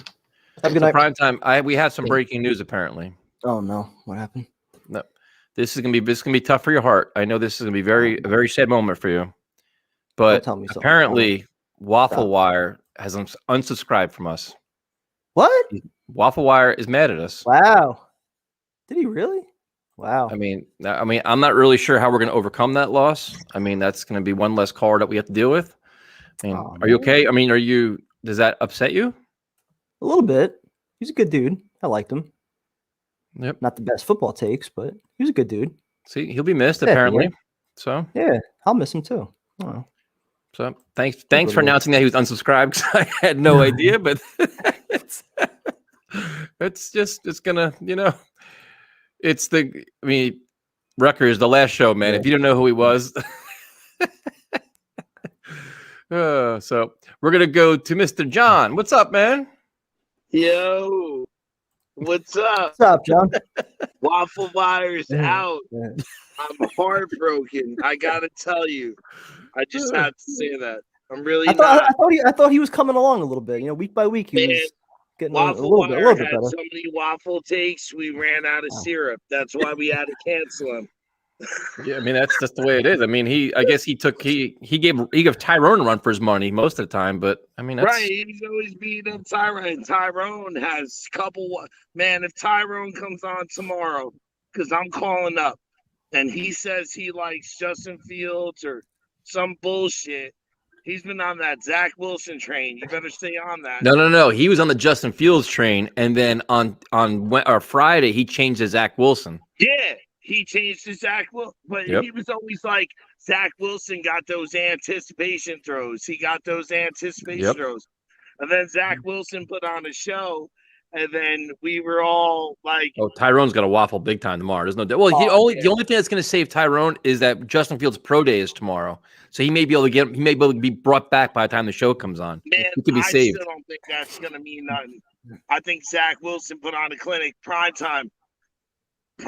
You're missing out, man. For not if you really, I watched that shit. Want nothing to do with him. Nothing to do with him. And hold on, though. Are you sold because of the pro day or because you liked him before that? I'm fucking sold because I didn't watch a game he played, but I watched Justin Fields and then I watched Zach Wilson's pro day, and he's intricate, like a fucking quarterback ninja. If you can't see a difference the way he threw the ball, I don't know. The pro day does nothing for me. It does nothing for me. I'm right there with you, man. But like, I'm just saying, like the kid looked legit. Like if he didn't live up to it, then we would have mad shit to talk. But he did. So you got to give him credit for that. John, I got a question for you. Really good. Now here's the problem I had with primetime. When Waffle Wire calls in, primetime stays fucking quiet. And he lets me deal with the bullshit. So I'm the bad guy. Last time he fought with me over the Sam Darnold bullshit. We were going back and forth. No, he was coming at me last time. The goat, because man, anybody that fights with Tyson, I've disagreed probably with Tyson like 3 times. But he intricately defends his battles of which you disagree with him with. And I disagree. That's why nobody calls in to fight with him. Primetime lets like when Waffle Wire calls in or Jack calls in, primetime gets all fucking quiet and they fire out all this horse shit, and somebody's got to comment on it. So I comment on it. I'm not the bad guy. Now they're unsubscribing. Fucking fucked up Jack cakes. I'm telling you, man. Jack's all over the place. Remember he told him we were gonna bring in Tyson Hill or whatever. But he'll say that shit though. And what does primetime do? Primetime sits there. Oh, we'll just let it float out there. Like, well, fuck, we got to say something. So I'm always the bad guy. But man, I really do think our defense. I think our defense on a rotation level looks really good. I'm really We have excited no fucking about that. corners. Yeah, I'm more worried about the O-line than the fucking cornerbacks. But our front seven looks way better. Like, wait, hold on. Our front seven? Well, what I'm saying is like the rotation of Sheldon Rankins and Vinny Curry, Q. The defensive line, I'll give you. The linebackers, we have no idea what they are, and we have no secondary. We have no idea what our corners are, and we have a safety. That's it. Good pass rush can cover a bad secondary. Yeah, but he just said the front seven. Yeah, you got Mosley in there. We don't know what fucking. He hasn't played in 2 years. No, I know, but now he think sucks. The front seven pass rush is going to be something different we haven't seen. He hasn't played. We don't know what he is. He hasn't played. CJ Mosley sucks. He hasn't played. We don't know what he is. They say our front seven is solid. Let's get CJ Mosley on a fucking field. And who's playing next to him? A guy that was a bust in Detroit? Like, what do we don't even know what we have. Our front seven's good. But before he was a bust in Detroit, he was pretty good. He had like 3 forced fumbles, 110 or 110 tackles. 110 sacks? Jesus Christ. No, 110 fucking Bruce sacks. Smith? Come on, that's the beer talking. But I'm just saying, like, the dude was legit before Matt Patricia came in. And then Matt Patricia used him as a rotational player. I just think that our front seven looks good. I think we're going to draft. Okay, our front seven looks good. Give me a breakdown of our linebackers right now. What makes you happy about our linebackers? See, that's where I think we're going to use a little bit of the 3 safety look. What was that? LaMarcus Joyner? That's who we brought in, right? Yep. And then you got Ashton Davis. And then I'm like, why didn't we sign Poole back? Are they going to use Ashton Davis as like a corner slot player? No, I hope not. But that's a good point though about playing 3 safeties because some of the rumors, were about Keanu Neal coming in and playing that weak side linebacker spot. So yes, I mean you could maybe throw Joyner or Ashton Davis into that role. Yep. Don't you think LaMarcus Joyner could do the same thing if you put Ashton Davis as like a slot role? And Marcus May as I don't want Ashton Davis in the slot though. No fucking way. Me neither. No he way. Would get, He would get toasted. He would get no chance I would do that. Toasted deep though, but don't you think he would be able to cover the slant and like the over the middle shit? He couldn't cover last year in general. Then you're gonna put him as a corner. I'm not matching him up 1-on-1 against slot receivers. No way. Mean, that's true. That's true. I just have a little belief in the kid. I think he's a good pick, and I think he's coachable, you know what I mean? To where like he can perform above expectation because he's coachable. And I just think he'll do a little better. Like, and there's a lot of Jets coolie out there tonight. Holy shit, John. How much you drink tonight? What the fuck is going on over there? Oh man. You're breaking out that he's coachable traits now on this fucking stream. Jesus Christ. Wait, so we can't say that Ashton Davis is coachable, but Zach Wilson is. Defense looks better though. I think the defense looks a little better if we take a J.C. Horn or something at 23. Do you think you're gonna go defense at 23? I think you have to go back to back offensive lineman, especially if you're taking the quarterback. I think that's too early for. I've been thinking about that prime time, and I watch the shit like you do, man. And I watch all that stuff, and then I'm like, it's kind of early for interior offensive linemen. Like, we could get that at 34, and if we trade Sam and get a second round pick, then we could get 2 guys in the second round that look really good. I think if J.C. Horn or somebody of that caliber is available in the first round, you go with that, and now, like, you kind of fix your corner spot a little bit because our pass rush and everything does look good. But that's assuming you're right, Tyson. I'll give you that. That's assuming Mosley comes back and he's legit how he looked. But if he comes back and he's sloppy, then we're in a bad position. Definitely. But Mosley is a good cover linebacker and or extra pass rusher. Like, you know what I mean? Like, he was the best player on the field for the 3 quarters that he was out there in that first game against the Bills. Yeah. But that's what I'm saying. Like, you really don't know what you're getting. So I got to give Tyson, like, because he's right. If he comes back and he's not it's been 2 fucking years, man. I don't know what the hell we're getting. Yeah, we're definitely in trouble at middle linebacker. But if we do take a in linebacker in general, Mosley is the only known commodity that we have that from as much as we have. I mean, what if the guys next to him we're not really sure? Like, they didn't bring back Nibley. Right. right? What are we, I mean, what are we doing here? The kid. Yeah, so you're gonna have C.J. Mosley for 3 quarters and Blake Cashman for 2 games. Now, see, I'm not banking. I feel like that's why we brought in what's his name from the Lions, Jarrett Davis or whatever, because I think that kid has a high motor and he just wasn't used the right way. That's what I'm really hoping. And if he's on the field with Mosley will make him better. Kind of like Carl Lawson's going to make Q better. You know what I mean? Because Carl Lawson's going to demand the double team. But once he demands the double team, I think that Q will be free up the middle. Because I think Q's figured it out enough and he's good enough to come through up the middle like that. And then you brought in Sheldon Rankins. He's hurt and shit like that. But he is a good power rusher. You know what I mean? Yeah. So if you have him and Q, one guy's going to get free, I think, with rushing 4. And then if Mosley and Jarrett Davis and whoever we're going to use is that like swing linebacker, that's the one thing. But I think we saved money to do that because we didn't cut Lewis yet. We didn't cut Van Roten.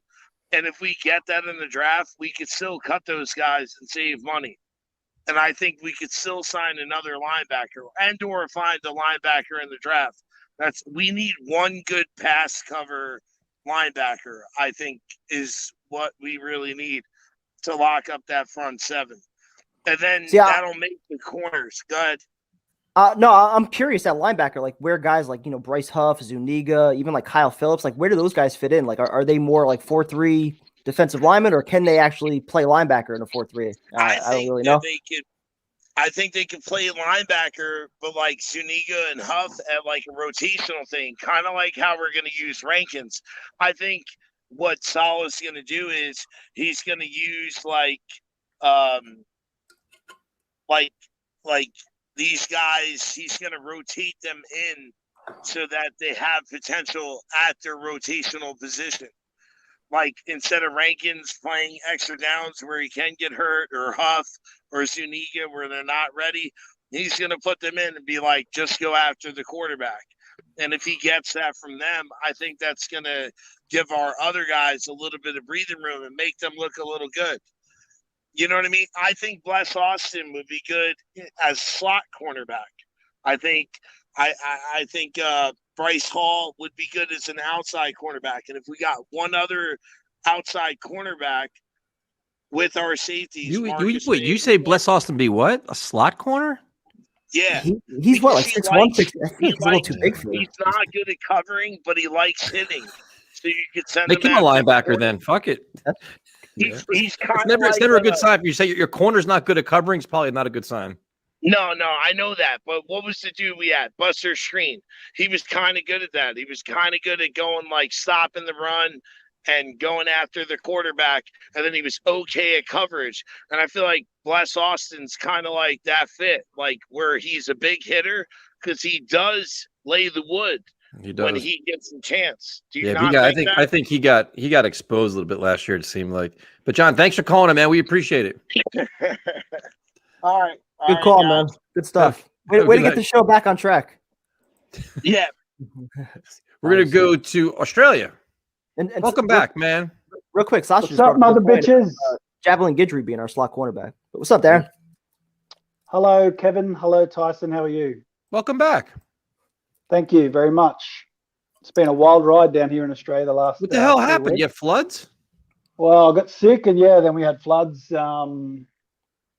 Floods like last week, so I had no power for like 10 days, and shit. The water was everywhere. Yeah, some people lost houses and stuff. So I came out of it. Me and my family came out of it pretty unscathed, but a lot of people, as it is in natural disasters, is always the sad story. So. Yeah, a lot of cleaning up going on at the moment, but they tried to burn us down 2 years ago with the bushfires, and now they try to flood us out. So I guess we pissed somebody off. I don't know. So what is your take on Primetime's blistering philosophies on Zach Wilson? So quite frankly, I don't give a shit. I'm not a Jet supporter, but but in all honesty, this is my unbiased opinion on the Jets quarterback situation. I think that It's all about risk now for the Jets organization.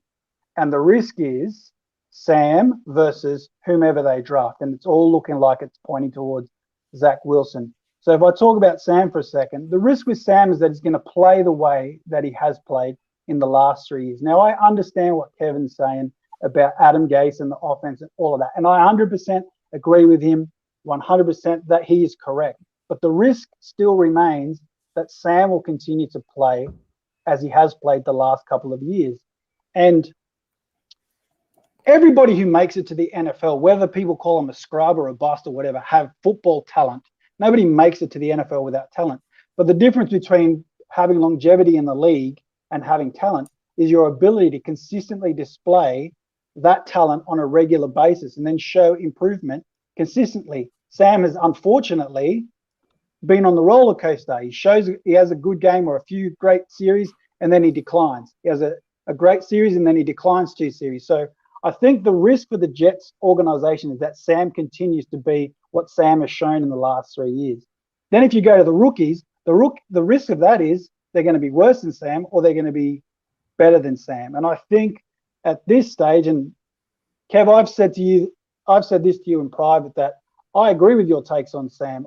I don't think the Jets should give up. But organizationally, I think for both parties, it's time to move on. Because if I'm Sam Darnold, I'm sitting there going, I can play football. I can make throws. But everybody in the media is saying how shit I am. People are tweeting out that nobody wants to draft me, trade for me, sorry. General managers are laughing. They wouldn't even give me a 3rd round compensatory pick. That female journalist tweeted out today. Tyson, you mentioned it before. Mm-hmm. So that is going to have an impact. It's going to have Sam constantly looking over his shoulder. If they draft someone or bring somebody else in, I heard just talking about maybe drafting Zach Wilson and having a quarterback competition. I don't think that's healthy for either of them, and I don't think that's healthy for the Jets organization. And I think me as an outsider, I have no attachment to the player. I'm not attached to Zach Wilson, Justin Fields, Kellen Mond, whoever you want to talk about in the draft. And I'm not attached to Sam. I think for both Sam and the Jets, I think now there's too much damage in inverted commas done.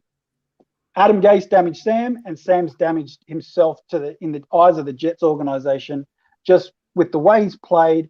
And I think this draft process and this free agency, I think it suits everybody to just have a clean slate. And that's actually like the one part of it that I can kind of agree with. Like for a new general manager, it's hard to ask him to stick with somebody that, whether or not you want to call him damaged goods or, a reclamation project, whatever term you want to use, he is somebody that still needs some work and needs to undo some of the bad habits that he learned from the last 3 years. I mean, it's hard to argue that. So, I mean, from that perspective, I understand it. But then like what you were saying about the risk, for me, there's no greater risk than just sitting at 2 and taking a quarterback. One, because you're getting rid of another young quarterback, so you risk him going somewhere else and being great in the right system. You're passing up 2 other quarterbacks, so if they're better, that pick's going to be viewed unfavorably. So, I mean, I feel like there's just a lot of layers to it on top of whatever you're turning down in a potential trade when you have so many holes throughout the roster. There definitely is, Kevin. And I think something that's often missed in these discussions is that sometimes organizationally, a player such as Sam, the Jets just don't have the time. So I always think about this, and I think about Baker Mayfield, right? And Sam. They came out in the same draft. Baker had a great end of his rookie year. Sam had a very, I guess you'd call it, positive end to his rookie year. I think you guys would agree that as Jets fans, after the end of Sam's rookie year, were like, oh, this is looking okay. It wasn't fantastic. I would argue that Sam had a better end to his rookie year than Baker did.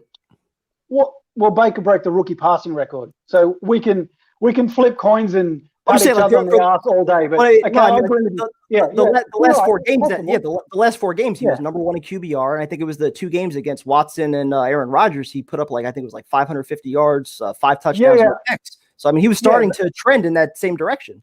Yeah, and that's what I mean. I think as a Browns fan, I was sitting there going, "This guy's got something." As a Jets fan, you guys were sitting there going, "Yeah, we could have found our guy." Year 2, Baker regresses completely. Sam has a you know, a disjointed start to the year with mono and all that sort of stuff. And then he finishes the year with, what'd you win, 7 straight? Or 6 straight, or 7 out of 6? He was 7 and 6. Yeah, he was 6 7 out of 8 or whatever. Yeah. Yeah. So then you guys are probably sitting there going, Jesus, like, okay, we had a disjointed year, but I think we got something. But and us Browns fans were going, Baker's got to go. Fast forward to this season, up until like the 6th game, I was like, Baker's got to go. And then whatever it was that the coaching staff did at the bye week, they readjusted the game plan, they started changing things, and Baker had a great end to the season. So now me as a Browns fan, I'm sitting there going, okay, we got now the 4th year and the 5th year to see if we really have somebody. But the Browns have time because they made the playoffs, they had a playoff win, new coaching staff. They've got time to sit there and make that decision with clear eyes. I just feel, and I could be wrong, I'm not a Jets fan, you guys tell me if I'm wrong, but I just feel that the Jets are at a point now where they don't have the time. There's too much pressure from the fans, there's too much pressure from outside that, and more importantly, there's too much pressure from within your own division for them to say, we're going to see what we have in Sam. I think they've got to pull the Band-Aid off. And I personally would probably I think stick with I Sam think and the trade pressure is down. the contract. It's not anything else. I think the Yeah, pressure is well, that that as the well, 5th year option is sitting there staring at them like, all right, what do we do with this? If Sam was only in year 2 right now, I'd probably be like, you know, we have time. We still have time to figure it out. But I think the options that plays a big part of it, man. The contract's the problem. Exactly what I'm saying. I just think that the Jets organizationally don't have the time to see what they have in Sam anymore because of the contract, as you said, Tyson, and all the other things we've mentioned. I just think that, unfortunately for Sam and the fans of his, I just think it's better for him personally to move on, and it's better for the Jets to rip the Band-Aid off. And that's just my take. I'm with you, Kev. I've said it to you in private. I'll come out of the closet. I'm team primetime. I'm going to start saying Cassandra. I'm not going to say Cassandra. So, see, but like what you were saying about Baker, what you were saying about Baker though, like that's what it is for me that gets me about Sam. Like he was on his 4th head coach, right? Before he finally got it right midway through his 3rd year. And like the other examples I always give, like Eli Manning, Drew Brees, like there's a lot of quarterbacks, Alex Smith.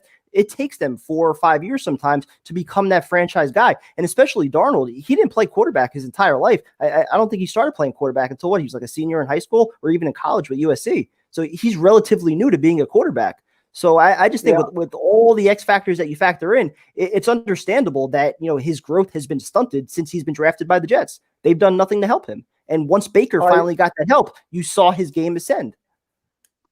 I agree with you 100%, but as I believe, my opinion, there's just not an organizational appetite for that to occur. That may occur on another team. Somebody else could get Sam and do all of those things in a team like the Patriots, where Bill Belichick is not under any pressure of getting fired. So he can go to Kraft and say, hey, I'm going to retire in 3 years. I'm getting Sam, and we're going to develop him for 3 years because I think that he has XYZ talent. He can do XYZ. I think that is where a player like Sam could potentially thrive because I'm with you, Primetime. I've said it before. I'm team Primetime, even though I still love you, Tyson, even though you told my bird to bite me the other day. Yeah, I agree with you. Let's stop talking about Sam because I'm sure the chat's gone to sleep. But the other thing I wanted to say is just some comments on the Jets draft. The Jets free agency. I think there's some things I like and there's some things I'm concerned about. The things I like is he's addressed the defensive line. I think he's found some nice players with some upside. I don't exactly like the contracts, but I also recognize that sometimes in teams like the Jets and the Browns, you may have to pay a little bit outside the margins to attract certain players to the team until such time as you get to a team that can attract those free agencies on their own accord through their performance. So I like that. Also like what he did in the secondary. I think LaMarcus Joyner is going to be good. And also think if Salah plays a defense similar to what the Browns are going to play because they both come from the 49ers. Joe Woods, our DC, was underneath Salah the 49ers. I think you'll see a lot of 3 safety sets. I think you'll see a lot of 3 safety, 2 linebacker sets. So I think with Mosley, the 3 the 3 safeties, and your 2 corners, I think you'd be okay. And I think also that I like what you've done with the line. You haven't gone crazy and started overpaying for people, but you've brought in some guys, Lawson, Rankins, and that have upside. And I think with some consistent play from those guys, they will actually be pretty good. The thing that concerned me was that there was no sort of effort made to address the cornerback position. But one thing I will say is, I don't know Joe Douglas. I don't know the organization. I don't know what effort he put into attracting any player that they wanted, and whether the players just went, "I'm not playing for the Jets." Well, they were rumored with a lot of players. They just didn't get them. Yeah. Like Keanu Neal. There was like 4 or 5 players on defense that the Jets were in the running for that didn't sign here. Yeah, and I heard you say that a couple of shows ago, Tyson, and I agree with you. When you're a shit team, no one wants. You're going to have to either overpay or one thing I mentioned to you, Kev, the other day is you've got to attract like a premium free agent. I'm just going to throw a name out here. I'm not saying that he should come to the Jets, but someone like Richard Sherman. If you get a player like that with a name, all of a sudden other players in the league go, "Hey, Richard signed there. He must have seen something." The problem you have with that is usually you lure those players with some, like the head coach is a part money, but also you got to sell them some kind of vision of, okay, we're going to win, and here's our blueprint of winning. Right now, your blueprint is either we're going to double down on Sam or we're taking a chance on a rookie quarterback. Or Richard Sherman may say, you know what? Sherman be like, you know what? I want to play with the guy that I know, as an organization I can know win, is going to win this year. The Jets can't guarantee that, man. Everybody knows they're rebuilding. And a lot of those names that you mentioned were in the running with the Chiefs. I think it's a no-brainer that you're going to choose the Chiefs against the Jets. Yep. So I don't fault Joe Douglas for any of that.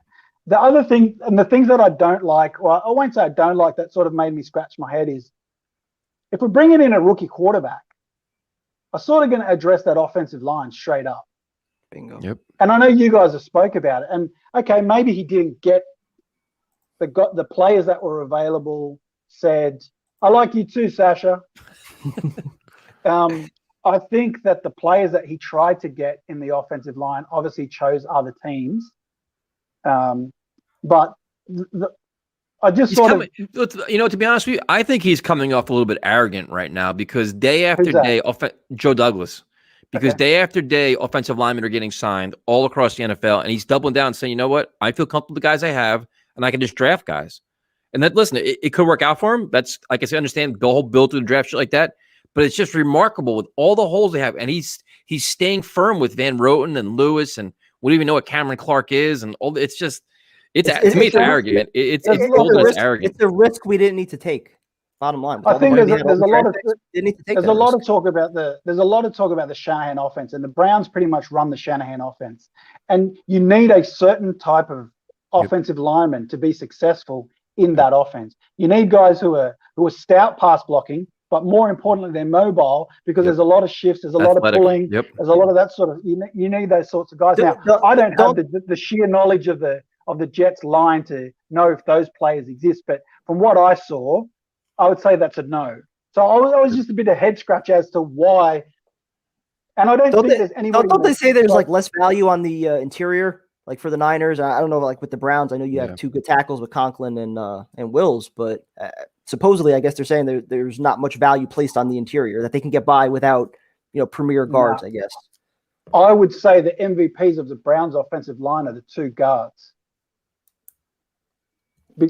Like the way that we run the ball, all the pulling and the gaps that are being made are made by the 2 guards, whether we go to the left or to the right. Now, if we're running off tackle, of course, but our tackles are more, the right and left tackle are more proficient if you use Pro Football Focus or whatever stats they're better rated in pass blocking than they are in run blocking, and our guards are better rated in run blocking than pass blocking. But it was just a head scratch. And then the other thing was like, there was no move to make the tight end room better, which I think they went after Jonnu Smith. They just didn't get him. They made a couple moves for guys. They just went, money went too big. I mean, because Smith got an enormous deal from the Patriots. Yeah. So I'm thinking that he's going to. I would say that in this draft, it's supposedly, and I'm no draft expert, it's supposedly better offensively than defensively this year. So maybe you're going to see a move for tight end, maybe a lineman if they can get it. Yeah, that's my 2 cents, lads. Thank you. Well, first of all, I'm glad you guys are safe and well down there, and thank you for calling. We appreciate it. No worries. Excellent call, dude. Have a good night. I'm surprised you haven't pissed yet, man. You feeling all right? I was just gonna say I gotta go to the bathroom.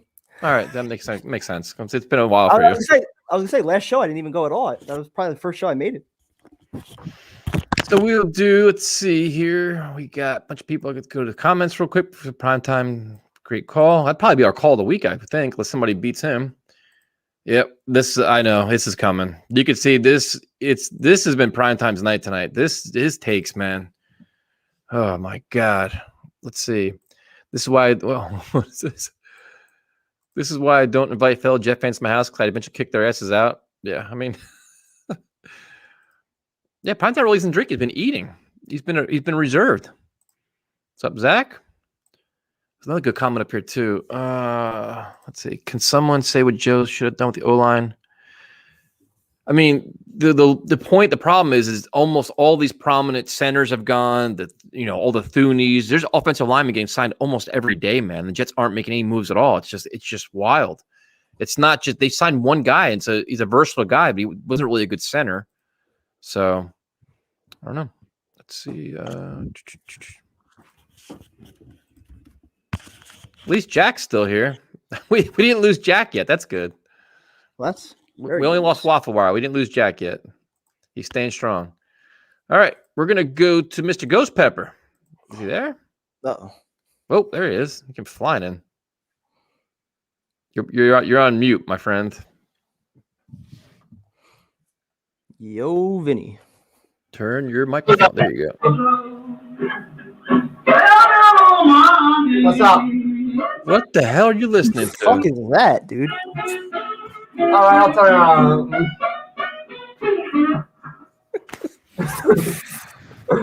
What are we doing? All right, you want to know what to do? This. Every rock band you ever listened to, either listen to this or listen to someone who listened to this. Who the fuck is that? Robert Johnson? Who's Robert Johnson? King of the, I don't know what the fuck that even says. Blues. Eric Clapton, Keith Richards, Jimmy Page, Jeff Beck, Jimi Hendrix all got their guitar playing from this guy. Okay. Never heard of him. Well, right now, as of right now. You want to know what he did? He's most famous for selling his soul to Satan to play the blues. Oh, that's great. Oh, nice. What's up? Like those, new Satan I see Primetime's got in on a very anti Zach Wilson tirade. Yes, very. I don't like him. Are you gonna? I have a few words. Are you gonna bet against quarterback Nostradamus Chris Sims? Yes. Seriously, the guy who was right about Patrick Mahomes, Lamar Jackson, Josh Allen, Kyler Murray, Joe Burrow, Justin Herbert, and Josh Allen. And then Primetime's claim to fame is Christian Hackenberg and Sam Darnold. So I mean, who are we really worried about here? All right, so Zach Wilson's going to be a star then. Take him; he's going to be a star. Even more reason to take him now, right? This Hackenberg takes alone kind of discount what he's talking about. Hackenberg, I just wanted to give a chance. I wanted to see him in a game before he got cut. I wasn't calling him a franchise quarterback or anything. I mean, you really gonna? How can you bet against that guy who's like even his like the guy has been right about every spot. I mean, think about his 2018 quarterback board. So he should be a GM then. Josh Allen, he should be a GM then. Baker Mayfield. He wants to be. Sam Darnold, Josh Rosen. Would you agree that's how you would if you were to rank them right now? Is that how you would rank them? Wait, say it again. If you were to go back and redo the 2018 quarterback draft class, how would you rank them? 2018. I would go Josh Allen. I would go Josh Allen. Mm-hmm. Then it's tough between Lamar Jackson and Sam Darnold for me. sorry, no, you don't. But look, his board, like you would. His board fuck out of here, man. What? This show is such bullshit tonight. I mean, fuck out of here. A league MVP tie with Sam Darnold? You got to be out of your fucking mind. Great mobile quarterback. You got to be. I don't know if you can win with him. Yo, Ghost Pepper, give Primetime some Ghost Peppers too. This show is just some bullshit right now. It's no wonder we're losing fucking viewers and subscribers.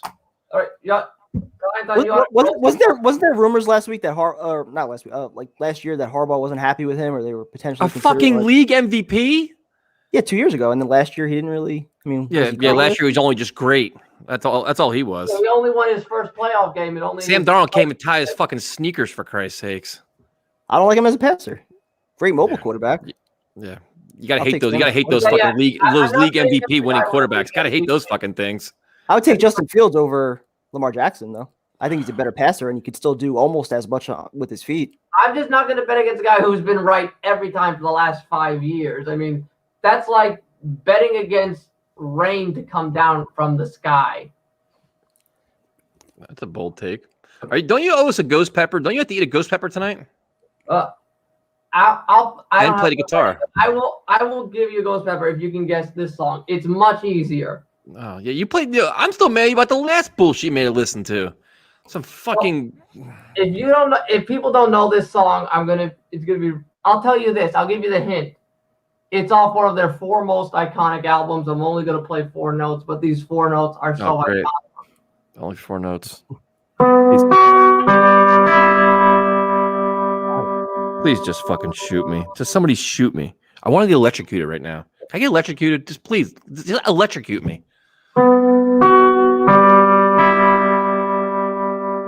The fuck is that? This is what it's come down to. All right, you don't really know. No one knows that song. No clue. You got to play more than that, dude. The fuck is that? I have no idea what that is. All right, I'll say the band. It's Pink Floyd. That's as far as I'm gonna go. I give up, man. Seriously, there's got to be more to life than this prime time. It's just I don't know how we got to this point. But do you want me to play something easy? Because if I play something easy, you're gonna get it. Like if I'm gonna play. You played 2 irrelevant fucking songs we've never heard before. Like.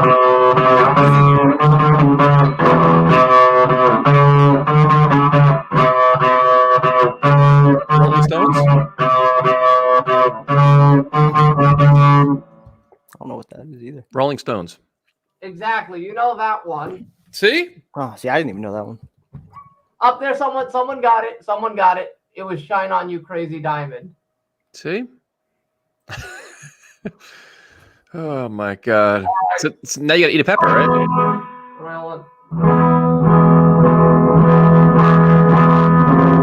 Or dogs.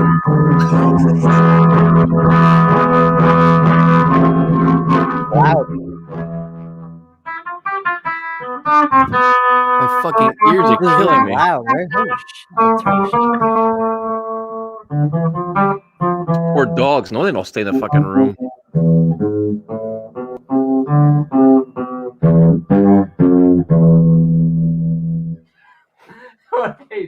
It's you know what it is. It's probably the speaker. I can tell you what it is. It's fucking painful. Is what it is.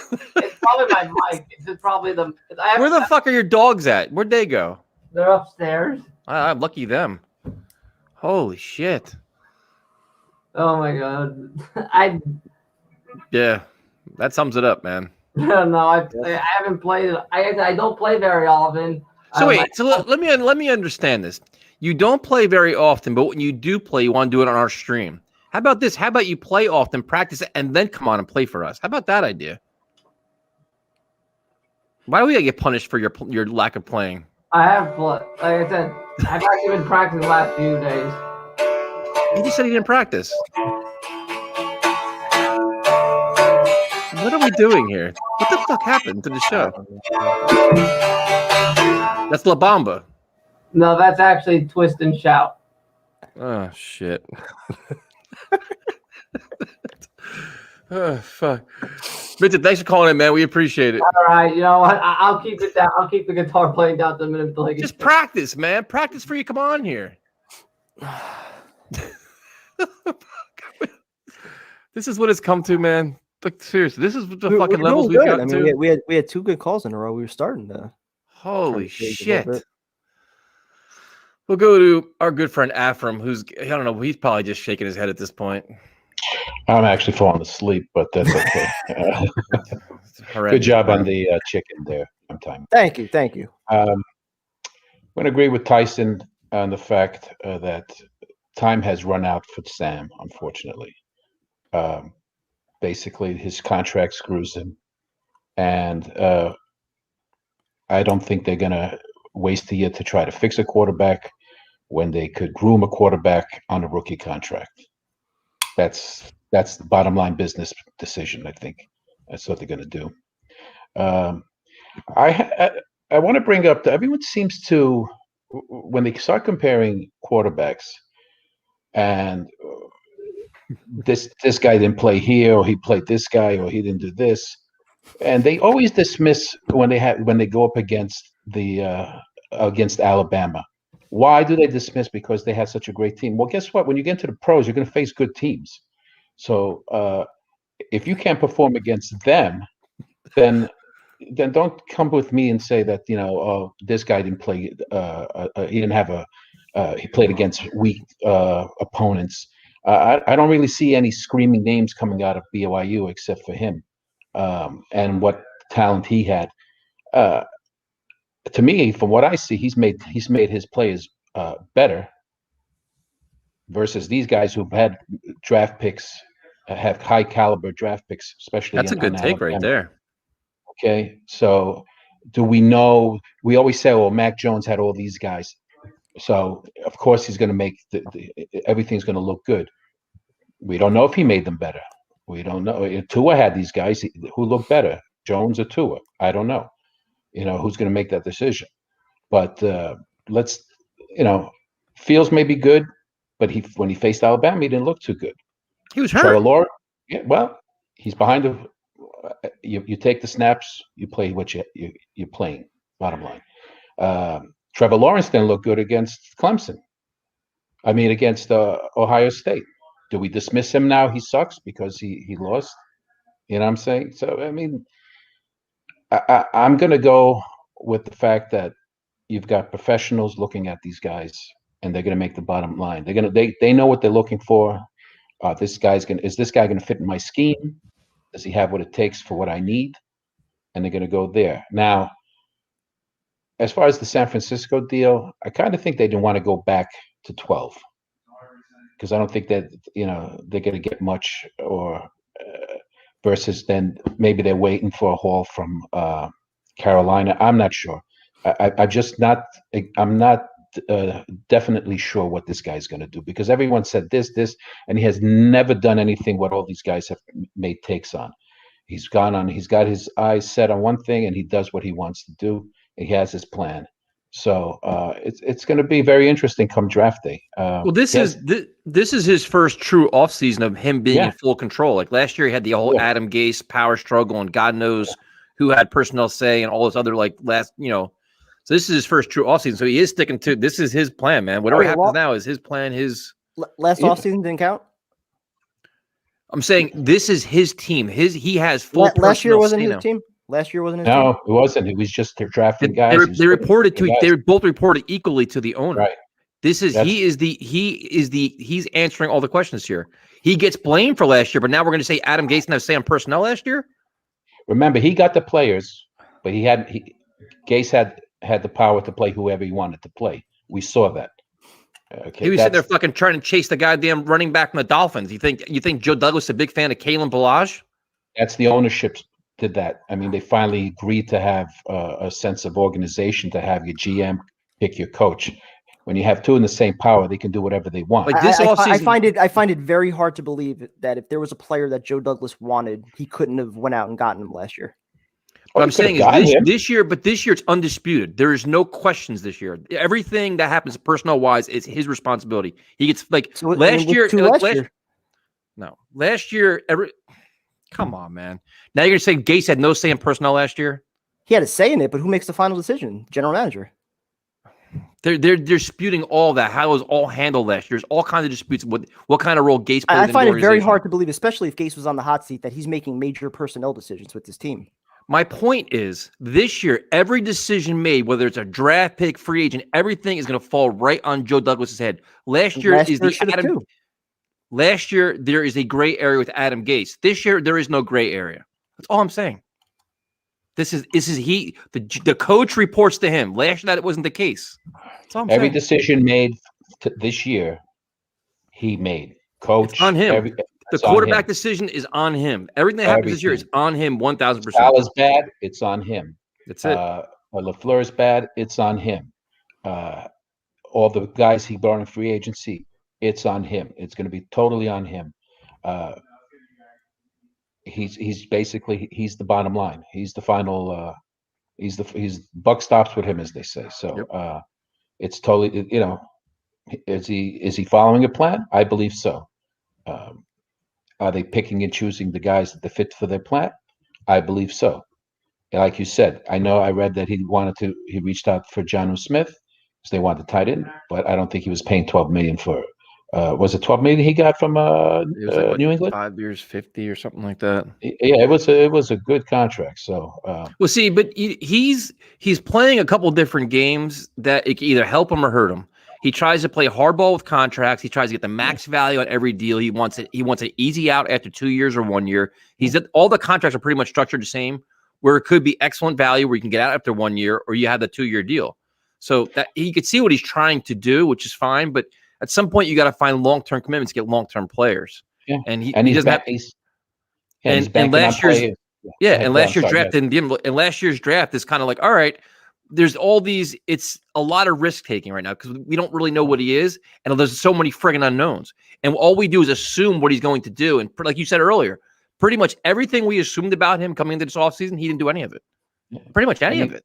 And he's banking on guys to be better this year that he picked. He's banking on the draft big time. Healthy. He's banking on guys being healthy. He's also probably saying, you know, now I got a coach. And does he like the guys that I have on this team? And can he use these guys on the team? We don't know. We just, you know, with the moves he's making so far, we have to assume that they like what they have right now until something better comes along. We're all we're all guessing, but we don't. With this guy, nothing leaks out. Nothing leaks out of this. Well, I'm just fascinated because we all assume going into this offseason that half these guys were getting cut. Lewis, Van Roten, all these guys are getting cut, and they're all still here. So my wonder is if that he's like, you know what, these guys are actually a good fit in this offense. LaFleur likes them, and we can like that's what I'm curious if these guys are all actually going to stay. Well, I forget who brought it up. It might have actually been you, Afram, a few weeks ago. Somebody brought it up about I think it was Alex Lewis. You get more money, I think, saved by cutting him after June 1st, right? Yeah. If you cut him now, if you cut him now, you pay him $1 million. It's roughly $1.5 million. You cut him June 1st, you pay half of that.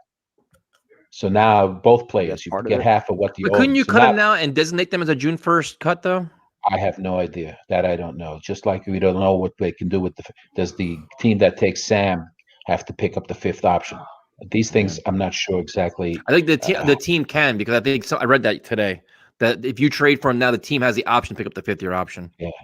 Did you guys ever find out, is there a max a team can offer you? Oh, in the years? I didn't find out about that. That's a good question. I have not. I'm pretty sure it's just NBA. Almost certain it's just NBA. Yeah, I have not come up with anything, not even close to an answer to that as far as can I give guys 5 first-round picks 1 year after the other? I just don't know. Pretty sure you can. Yeah. No one's offered that, but let's see what happens. It's going to be. What do we got? Move at it too. We got a month. Today's the 29th. We got exactly another a month. Yeah, it's going to be interesting that first night. The second, Friday's going to be good too. But the only team I could see is really the Broncos doing something for Sam, unless Chicago tries to get him as a backup or as to was it Dalton is on Chicago? Yeah, and just maybe give him a backup role for just a season to get him going. I don't know. I mean, there's so many different scenarios, and trust me, and I respect your conviction, and I like the kid. I thought he was good also, but they screwed him. They screwed him out of time, and the bottom line, time has run out because of his contract. Afram, thank you for calling in. I think we have somebody's going to show us kangaroos right now. So take care. Be well. Talk to you soon. Have a good one. I think I saw a kangaroo just now. Oh shit, where'd he go? Oh fuck! Tell me I lost him. There he is, right here. Prime time. We got kangaroos. Oh shit! Where? What's up, man? Hey fellas, What are they? What's up? just out and outback Australia, going for a walk with the dog. Thought you guys might enjoy some roos. I've lost him though now. You missed it. Fuck! I know. I thought Afram was talking, and I saw. I'm like, oh shit! I got completely distracted. Sorry, Afram, I played the kangaroo trump card on you, mate. I feel a bit bad about that. Oh fuck! It's fine. You know me, dude. I'm all about the kangaroos. Hey, I guess we can talk some ball. I'll walk around the other side of the reserve. I'll see if I can pick him up there. How cool is this? Sorry if the camera's a bit shaky. I'm on pretty untread ground, so it's a lot of land there. Yeah, mate, this is the reserve out the back of my house. Believe it or not, I'm actually in the middle of suburbia. But, this is the back of your house? Yeah. I'd make that a baseball field. Shit, it's massive. So we got a pack of about 70 roos. I've sent you guys some clips in the past. Yeah, they were awesome, man. We appreciate it. Yeah, so I was hoping to get the crowd. The problem with the roos is if they're by themselves, they get spooked really easily. But if the big pack of 70s around, they get a bit more bold and you can get up really close. So hopefully we can find a big pack of them for you. Otherwise, maybe next time. That's so great. This is the best part of the show.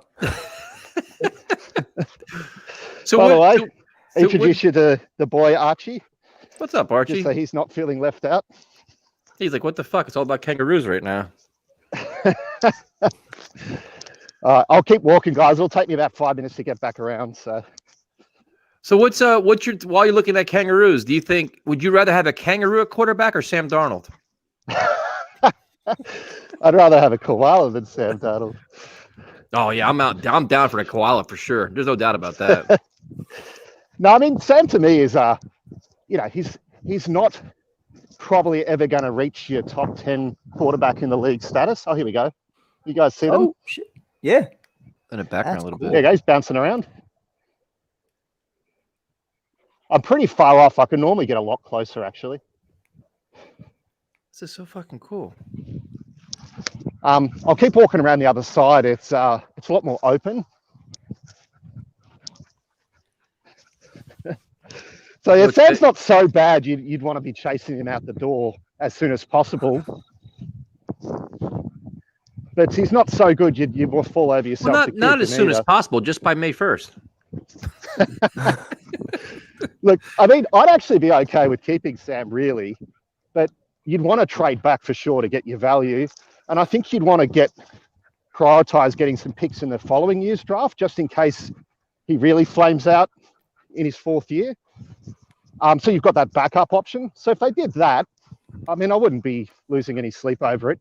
Sam, to me, is at least decent and maybe good. But you're really chasing a superstar at quarterback if you can possibly get one at the end of the day. Well, that's the thing. If you do take a guy at 2 and you turn down whatever picks you could get, you better hope that guy is going to be a superstar, because that's how you're going to be graded. Well, and I agree with that, because every year we know how it goes. Yep. All these top quarterbacks are the best thing since sliced bread. And the reality is 4 out of 5 of them completely burn out after 2 or 3 years. So I feel like I'm playing a video game right now. I think there's a lot of downplaying of the risk of taking a Zach Wilson, even though to me he does look really good. But I'm no expert anyway. No, I mean we all realize if you take a quarterback at 2, there's a tremendous amount of risk, man. I mean, if he flames out, doesn't pay. I mean, it sets you back 3 or 4 more years. There's a tremendous amount of risk exactly there, especially then when you're if the other guys in the class play well or Sam Darnold plays well. There's all kinds of risk. There's no doubt about that. I've sort of been a bit disappointed with free agency like prime time. I mean, I would have liked to see the Jets, even if they had to overpay, get some more help in, what they've got is actually good. Yeah. But to miss Tooney was a big miss for me. I think they should have paid him $10 at least one offensive over. lineman. That's the big miss for me, because you could you can make agree. a case for guys like Carl Lawson and Corey Davis with their upside. They're young, stuff like that, but just not having anybody on the offensive line going into the draft, I think that puts you at such a disadvantage. I couldn't agree more. I mean, the problem they're going to have now is how many draft picks do they have to burn on the offensive line in the draft? At least 2. They're going to have to do 2 or 3. 2 early picks. Yep. And then how are you addressing your secondary if you do that? You brought back my boy Marcus May, which was great, but I love Marcus May. Yeah, you still need corners. You still need pass rusher, Still need running back, corners. tight end. I think it was very important to bring back May because you want someone strong at free safety, especially when you have a lot of rookie corners in there to back them up. So I think that was great. Just not getting that big name was disappointing. We had the money to spend. Why not spend it? It seems odd to me. No, I agree. I completely agree with you. This. I feel like I'm in a video game, dude. Like I'm walking. Like, all right, now we're gonna go to the right, and now we're gonna look for this. Like, this is fucking wild, man. Yeah. So this is my sort of daily walk. That's crazy how much land you got there. Yeah, I tell you, we bought this house at a good price where we live, and it's, as I said, it's in the middle of suburbia. I'm only 20 minutes from work. That's crazy. But having this reserve out the back is just a huge value add. I love the bush. So what do the kangaroos eat? Eat like all the grass there and stuff? That's it, yeah, mate. They're just in the grass. Where I was originally when you guys called me in, it's a pond there. So they hang out around that pond a lot, which is why I went down there to see if I could spot them for you.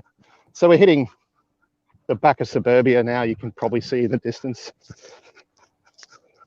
Now, how hot is it there? Is it? Oh, it's middle of the day. It's not our summer, so it's only about maybe 25 at the minute. Oh, sorry, and we use Celsius. Yeah, I have no idea what that is in Fahrenheit. Yeah. Your dog is just cruising, man. He's like dragging you. Oh, I've got a hound, and he's just an intense individual. He'd be a good pass rusher for the Jets. He doesn't know how to stop, mate. I just want to say, guys, thanks for having me on. And I'm coming up around the corner, so I'll have to be quiet. But great show. Oh, we appreciate you joining us, man, for sure. I saw you in the corner. I really appreciated your show on mental health. It's sort of a topic that's near and dear to my heart. I think it was fantastic. You tackle a tough topic and did it really well. I appreciate that. We'll probably do another one this week. I think I was going to ask prime time, but we got to do another one of those for sure. Yeah, I'd love to call in on one of those, but it just depends if the timing works because it's the middle of the day and I'm usually at work when you guys are here. So. Yeah, what time is it there now? Oh, it's 2:00 in the afternoon. So. Oh shit! So you're like 9 hours behind us. Yeah. And sometimes it's 10, depending on what's happening with daylight savings. Yeah. Give me a second. This is wild, dude. Fucking. So back to suburbia. There you go. It's I'll see if I can pick him up around the corner. If I can't, I'll let you guys go on to the next caller. It was funny because I saw Afrin was talking. I got so distracted. I'm like, oh fuck, there's kangaroos. I've been chasing them for about half an hour. It's been good fun. I'm walking through spider webs, getting hit in the face by trees. Madness. All for you guys. I hope you appreciate this. Oh, we definitely appreciate it. If you find any koala bears, send them our way too. I wish I had been able to call in live when I had that boxing match.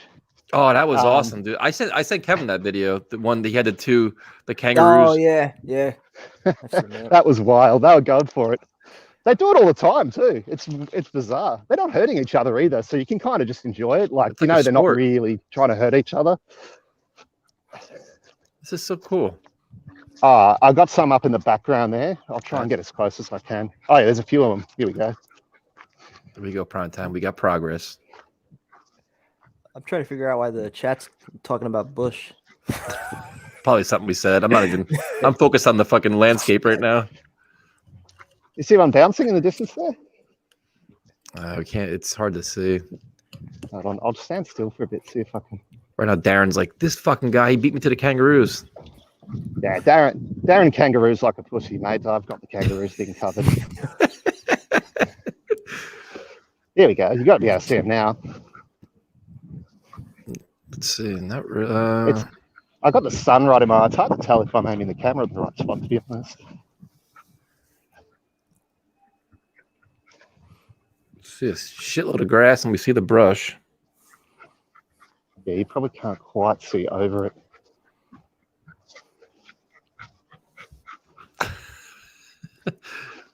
You see these two guys in front of me? Let's see. Nah, they're still too far. Okay. The screen's so small. Yeah, sorry on the camera phone. So No, that's a shit, dude. We appreciate this. This is just cool to see Australia like this. This is awesome. yeah, this is the best thing about Australia. As I said, I'm not living in the country. I'm just in suburbia. So to be able to have this in your backyard's awesome. Yeah, fuck. Love it. Yeah, I wouldn't complain at all. I got two right in front of me. They probably can't tell they're roos because they're not moving, but they probably just look like bushes or something. I see something out there. Yeah.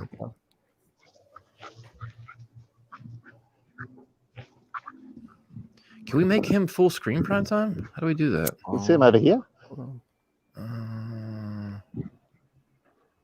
Probably not. It's a wider screen now, so that helps. You see him bouncing around? Yeah, now you see him. I see him jumping. Oh, yeah. Check that out. You There see we him? go. No shit. That's pretty cool. That's awesome. Yeah, I'm only about maybe 50 meters from him here. Oh, that's awesome, dude. Yeah, we Gets a bit appreciate it. Thank intense you, when man. there's like That's 70 pretty of cool. them. You don't want them to come take you out. It's only about 10 at the minute, so I'm not too spooked. The dog's handling it pretty well. Yeah, that's cool as hell, man. Thank you. We appreciate this. That's so cool. I'll get a little bit closer. I'll spook him for you. I don't like to do this too much, but here we go. Wait, now gonna be responsible for a kangaroo beating. There they go. It's cool to see him in motion. I want to see him fight. So violent, seriously. Got a lot of anger issues there, prime time. He does, doesn't he? My quarterback's getting run out of You town. can Give me a definitely break. see him. Hey, mate, I feel for you. I feel for you. Every woman's got to find a man who loves them as much as primetime loves That's them. you ain't That's kidding. for sure. I think this call takes. I think Darren was called a week. I think this passes it now because now we get to see kangaroos. Darren had some good takes though. Like I was listening intently to that. He was spot on the money with his takes. Yeah, but we got kangaroos now. It takes precedence. There they go. See you, fellas. There you go. They're running. Oh. Yeah, I can see them. Yep. Check that out. That's so cool. Is there a third one out Yeah, there's 3 of them. That's fucking wild, dude. Dog's starting to lose it. We definitely He hates appreciate it when it, they man. bounce. It spooks him. I'll just I'll get down a bit lower, calm him down a bit.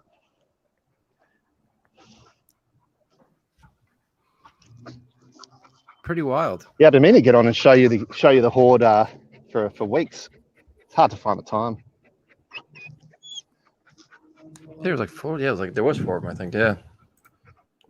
The Nature Channel. I only saw 3. It's hard to top Vincent's guitar work, but I think we may have achieved it. I think his guitar work probably scared half of them away. That's probably half the problem. That and my cooking. Oh man, I love Vincent's calls. You never know what's going to happen. That's true. He's a crazy individual. Very entertaining. You can see him back in the background. That's wild, dude. That's crazy. Oh, fellas, my arm's going to drop off if I keep holding this phone up. No, well, thank you for calling it. We appreciate it, man. I got Sam Darnold's shoulder injury now, so thanks to you guys. So Enjoy the rest of your day. Thanks for calling in. yeah, you too, fellas. Have a good one. Good stuff, man. Have a good day.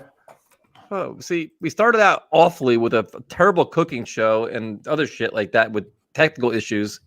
And now we're slowly salvaging it. Slowly getting back.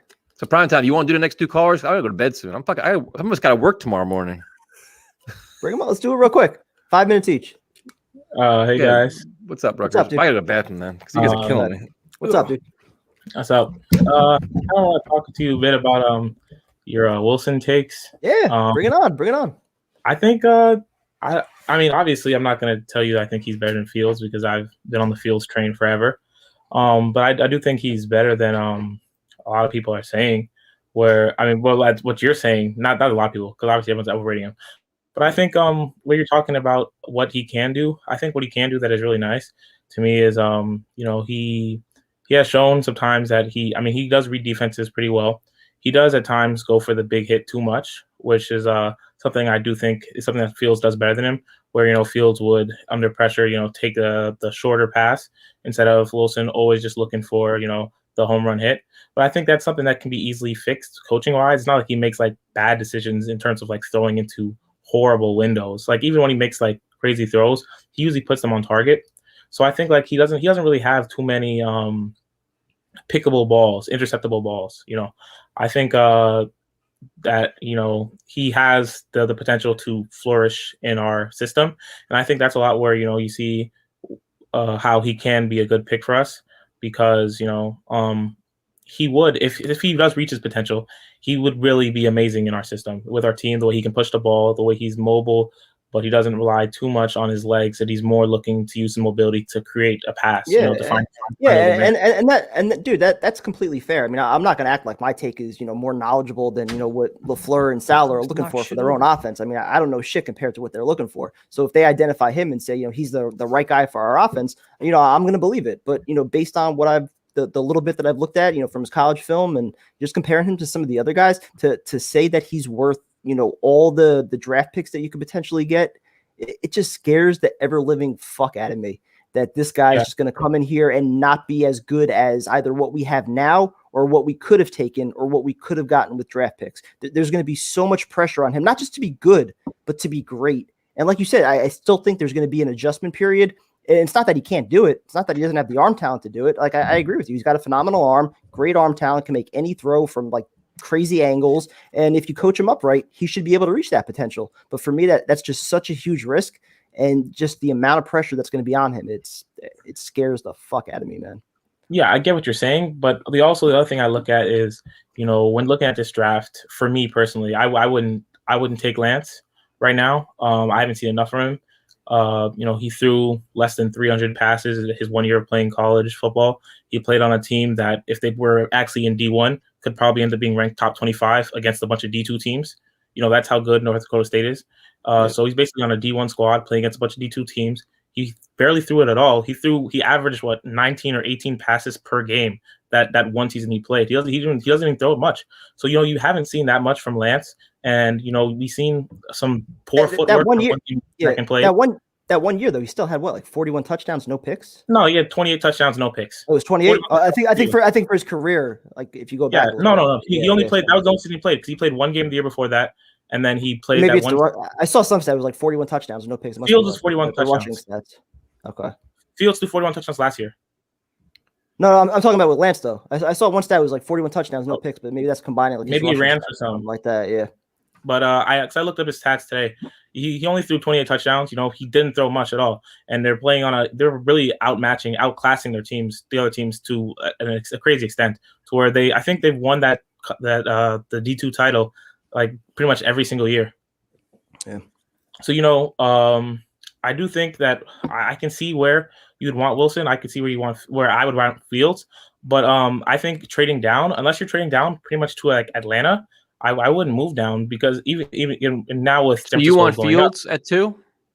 I would take Fields or Wilson. I'm fine with both. I've said I like Fields more. I can see where you'd want Wilson, because he probably fit more into the system and he's a bit more ready, and he has probably a higher ceiling passer wise, even though Fields has the legs as well.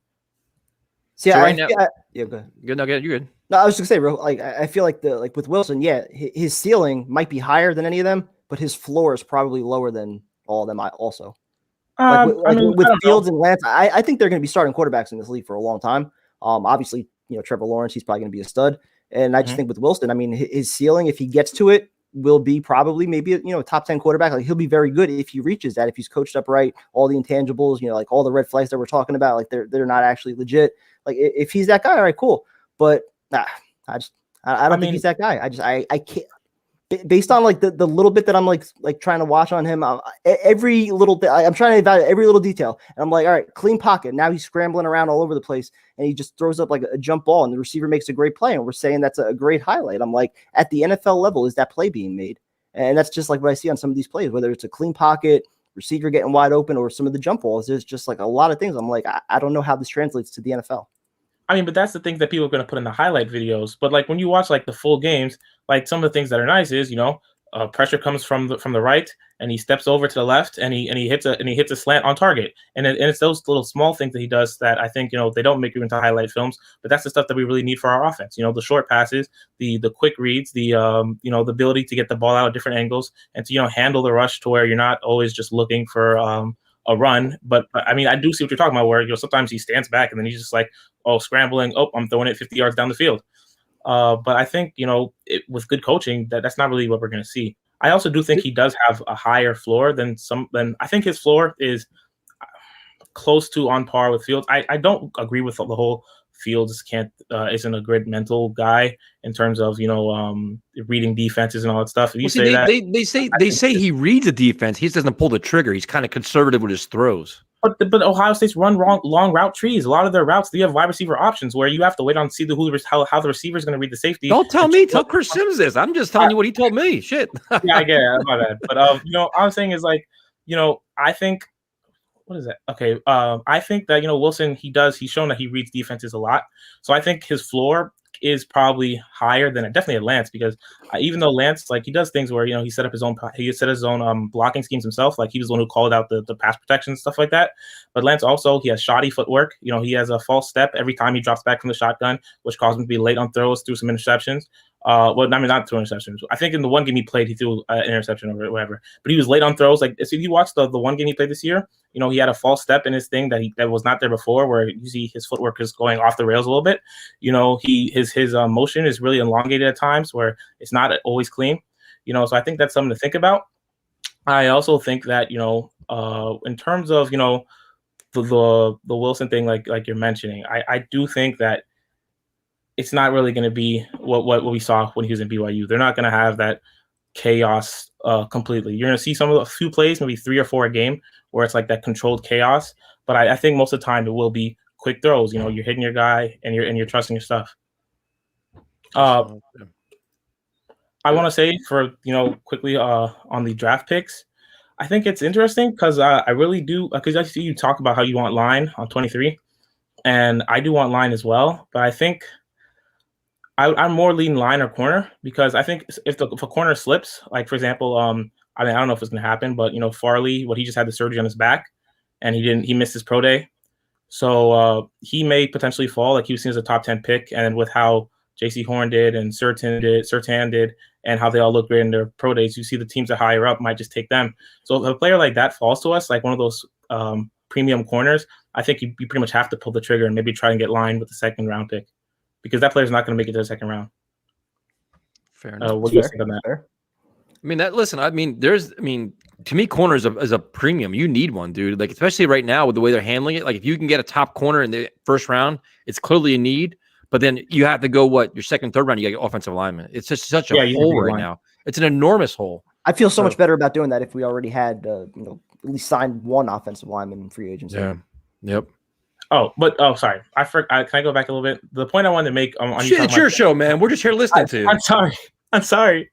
I kind of blanked. The point I was going to make on trading back is, if they're set on moving on from Sam, where Sam's not their quarterback, if you look at the options trading back, for example, Carolina, San Francisco, Denver, the quarterbacks that's going to be left there is probably going to be, unless San Francisco really just decides to draft Mac Jones, that's going to be the guy we're looking at that spot. Maybe Trey Lance, but is that really who you want to stake your future on, even if you're adding those extra picks? I don't know if that's really what we want to do. And that's the problem. That's the problem I had. Those everybody trade back, and then draft the quarterback. My personal preference is make sure you get the quarterback that you want. Don't settle. Get the best one available. There's a chance that none of them might be there at 8 or 9. Well, that's what I'm saying. You're saying there's a chance that 5 quarterbacks. If the goal is to trade back and get the quarterback, I understand you want to be clever and get the additional picks, but I want the best fucking quarterback. If you're trading back and getting a quarterback, means you want a quarterback. So if that's what your want is, then get it at 2 and just move on and say this is what we have to do. But don't GMs follow their draft board though? No, no matter what. If you have, let's say, Devontae Smith as your number 1 prospect, doesn't that trump need for a quarterback? No. If you think the quarterback's good enough, no, I don't think so. Yeah, I think GMs though, they stick to their board. If they put a player number 1, 2, 3, they follow that. What I'm saying is if you're considering moving back, but you still want to draft a quarterback, that's saying something. That's saying you need a quarterback. If that's the case, I'm taking one at 2. I'm not questioning. I'm not taking a chance on it. No, that I want my best available option. Unless they feel like, you know what, my best available option is going to be like what our number 1 guy is, everybody else is number 5 guy. Well, then it's, I don't know what we're doing then. Yeah, so I agree with that. You know, so PT, were you saying like you want to trade back? I'm saying from the way I see it, the Jets see Sam Darnold as not the option. So the difference with everyone who wants to trade back and everyone who wants to pick is that everyone who wants to trade back thinks that the Jets should be fine trading back and keeping Sam. But if the Jets are convinced that they don't want to keep Sam, whether it's because of contract, whether because they don't believe in him, or because they just think that it's time for a new shift with the new coaching staff, I think that trading back doesn't really give you the options you need, because if you're looking at Wilson or Fields, I promise you Wilson or Fields won't be there where we trade back. Gone. Yep. Well, based on what came out, what was coming out today, like there's some reports that there's still, somewhat of a strong sentiment for Sam in that building. I mean, sure, but that's also coming after the reports that came out that no one wanted him. So I think it could be GMs trying to lowball the Jets to make them try and get less. Don't fall for his bullshit, man. Say that, Sam may stay, so then you really have to give us a pick, They're trying to flip his fucking I know value. who reported it. Now I got to find the tweet. That was Justina. Another TMZ fucking report, probably prime time red. GMs that could be interested. 3 GMs who could have been interested. You know what he does, man? Can I tell you what he does? He has his fucking phone set on the word Darnold. Any article that comes out with the word Darnold in it, it fucking alerts his phone. No, it's gonna be Darnold and something positive. It zaps his phone, and he's got to regurgitate it. It's what happens. A lot. So I think that it could be some media manipulation. When she's not going to talk to 3 GMs who manipulation is right there. That's the manipulation right there. You're not going to go to the GM and be like, "Hey, what would you give up for Sam Darnold?" No, she's going to go to a team that may need a quarterback, like the Bears, the Washington football team, Denver, Carolina. So when those GMs come out and say, "Oh, I really wouldn't even give a 3rd rounder for him," I mean that's all media manipulation. So after that comes out, then suddenly the Jets are saying Sam may be here. Well, it's all posturing, man. They're not getting the offers they want, so they keep playing the games. And other teams don't want to offer as much, so they certainly they shoot out the thing. Well, he stinks, bro. Everybody's playing the whole negotiation game back and forth. So, Rutgers, thanks for calling it, man. We appreciate it. Thank you for having me, guys. Have a good night. Good talk, man. All right, see you guys later. All right, prime time. I'm not sure how this next call is going to go. If it's going to be friendly, if it's going to be hostile. Never friendly. But her Twitter game is on point for sure. Yeah, I know. I'm trying to be better at Twitter, and I think I'm doing a good job of it. It's phenomenal, man. You roasted him and Tyrone. How can I argue with that? Yeah, no, I'm gaining some Twitter followers for once. It's the only social media account I have that has really anything to do with me. So try my best. Before we have the Cassandra show. Why do we need? I would never have my own show ever. I don't We're here to help you get more followers. You deserve them. Thanks. No, I have enough Instagram followers and I guess Reddit followers, although that's not a good thing. Reddit? Who's on Yeah. Reddit? I mod a Reddit sub and people either harass me or occasionally if I post photos on it, try and sneak into my DMs, which is annoying. There you go. Where do you on Instagram? We follow you? I don't think we follow. Do we follow you? No, because it's not like a personal Instagram account. It's like a promotional Instagram account. Oh yeah, we don't do that. No. What do you promote?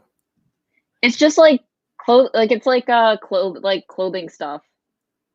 It's like a clothing thing. Like no one will care about this. Let's talk about something else.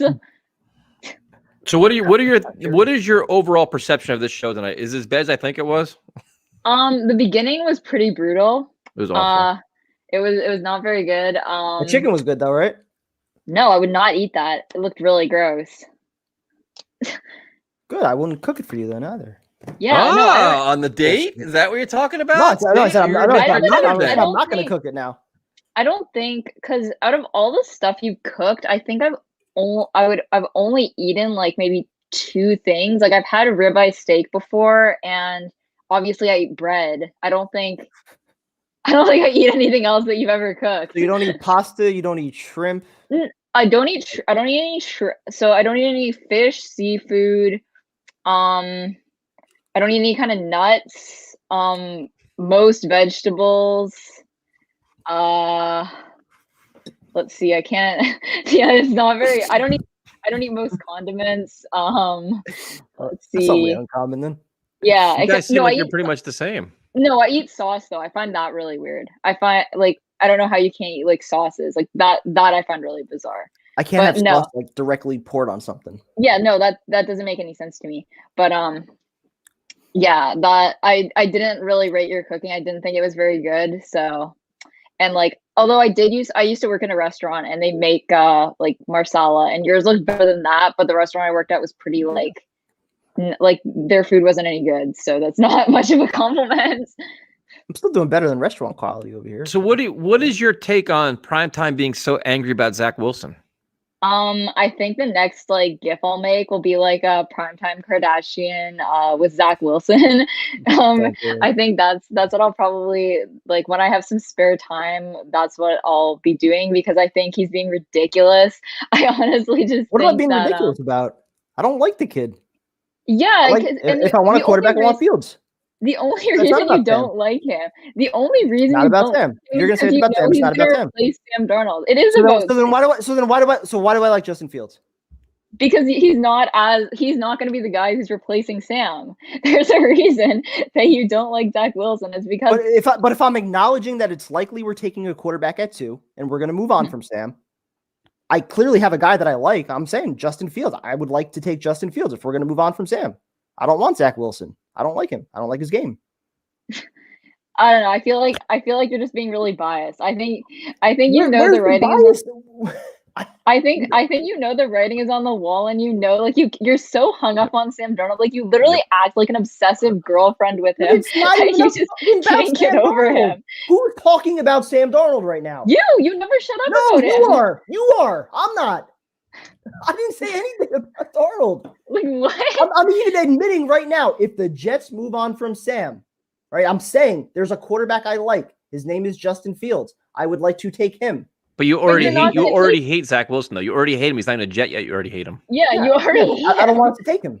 Why is that so crazy to say that? You hated him a month ago. Now you love him because I don't hate. I never hate anybody. I like everybody. I'm friends with everybody. Anybody that called in and mentioned the name Zach Wilson. Because we went from Trevor Lawrence. Right now, you're taking Fields. Now we're trying to elevate Zach Wilson. You're taking the complete opposite approach to Zach Wilson that the entire fan base and most analysts are taking. You're taking the complete opposite approach. Yeah, and none of these people talked about him 4 months ago.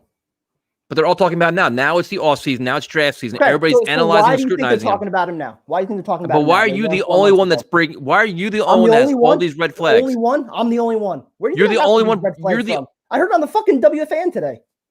I'm the only one. That's your source? I'm just saying there's a lot of people that are talking about it. You're the only one that has these glaring red flags. I'm not the only one. I'm not the only one. You even said Rich Cimini tweeted out the captain stuff.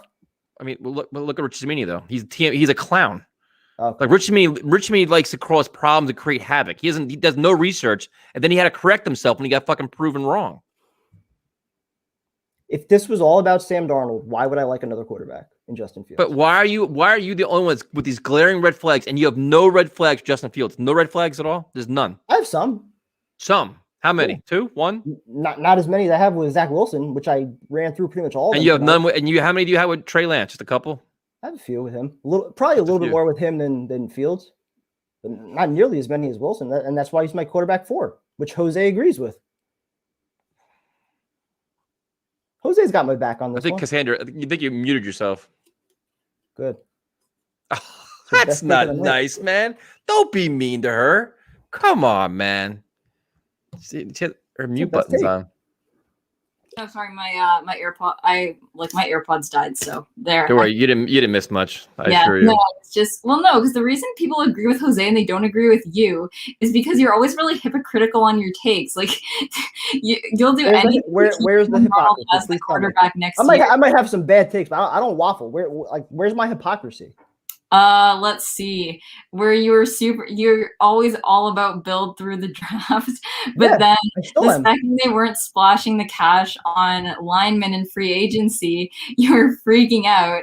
And see, I was nice. Because why can't you do both? You have $80 million. Clearly, they're spending it. How much do they have left? They're under $20 million. So they spent about $60 million. So it's not about not spending money. I'm just mad they didn't add more impact players, or in particular on the offensive line. That was my issue. Yeah.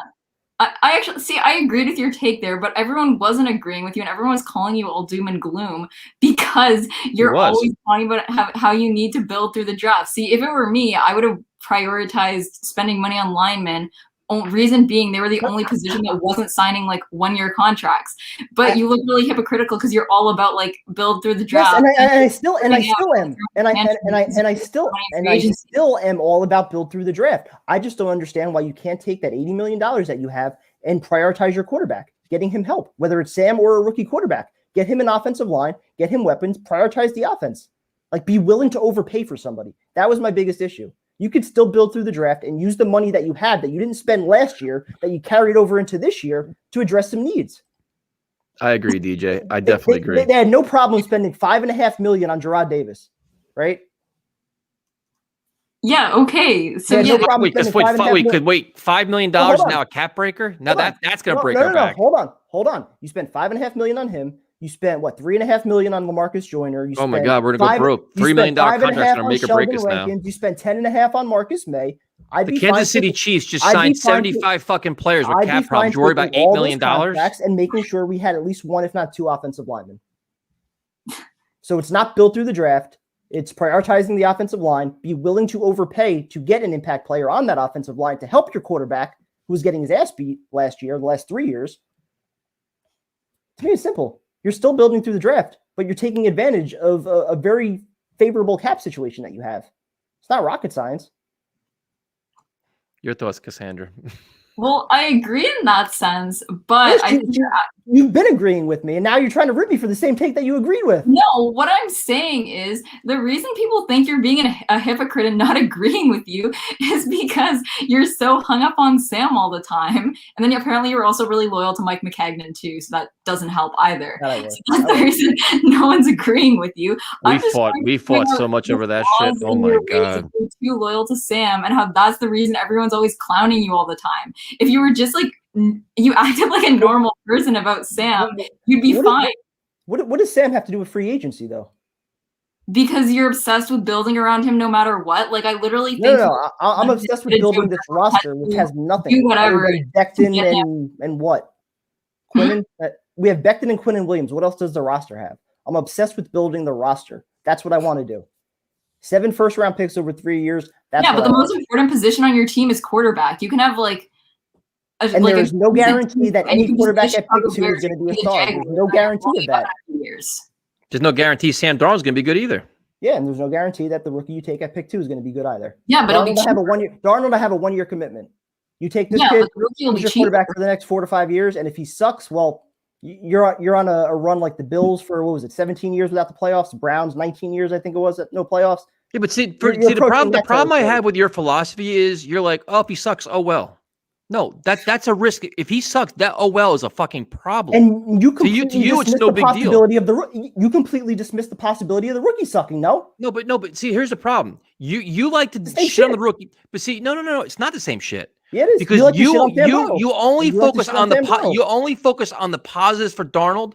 You don't focus on the potential positives for a rookie quarterback. And you only focus on the negatives for Darnold. But see, here's the difference. We do the same shit. No, here's the difference. The rookie, I like Sam. No, but here's the difference. Can I explain the difference to you? Go ahead, explain it. The difference is you sit here and now your theory is don't pick up the option, right? I'm fine with whatever they do with the option. Oh, so you let Sam Darnold come back, and then you're like, if he doesn't play well, who cares? My preference would be to pick up the option because now you have 2 years. Well, I'm going to go with the principle that you don't pick it up. Okay. So you're if he doesn't play well, who cares? Well, I care because now this fucking kid didn't play well, and next year he's going to walk. We get no compensation for him, and we have no fucking quarterback. That's a problem. And guess what? You have 5 first-round picks over the next 2 years. And guess what? And guess what? You could pick the quarterback this year. So that quarterback that you get next year or the year after, you're bringing him into a better situation. So all you're doing is delaying the inevitable. Chiefs did with Mahomes, like the Niners are doing now. All you're doing is delaying the inevitable, though. No, you're not.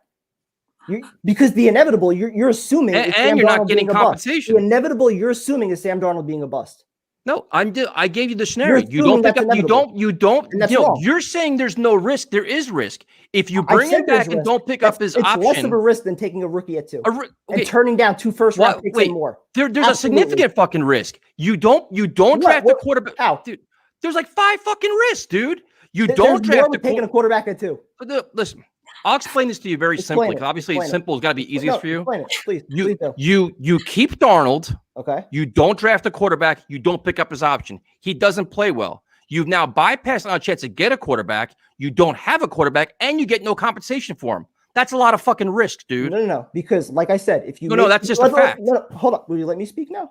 No, I'm just giving facts. So if you make the trade with the Niners, let's just say they did that trade. You now have 5 first-round picks. You could take your quarterback next year. You could take him in 2023. I'm not living in fantasy land. I'm talking about right now. Why is it fantasy land? Because the trade the 49ers happened? Why do we have to have it now? Did the trade the 49ers happen? Great situation right now?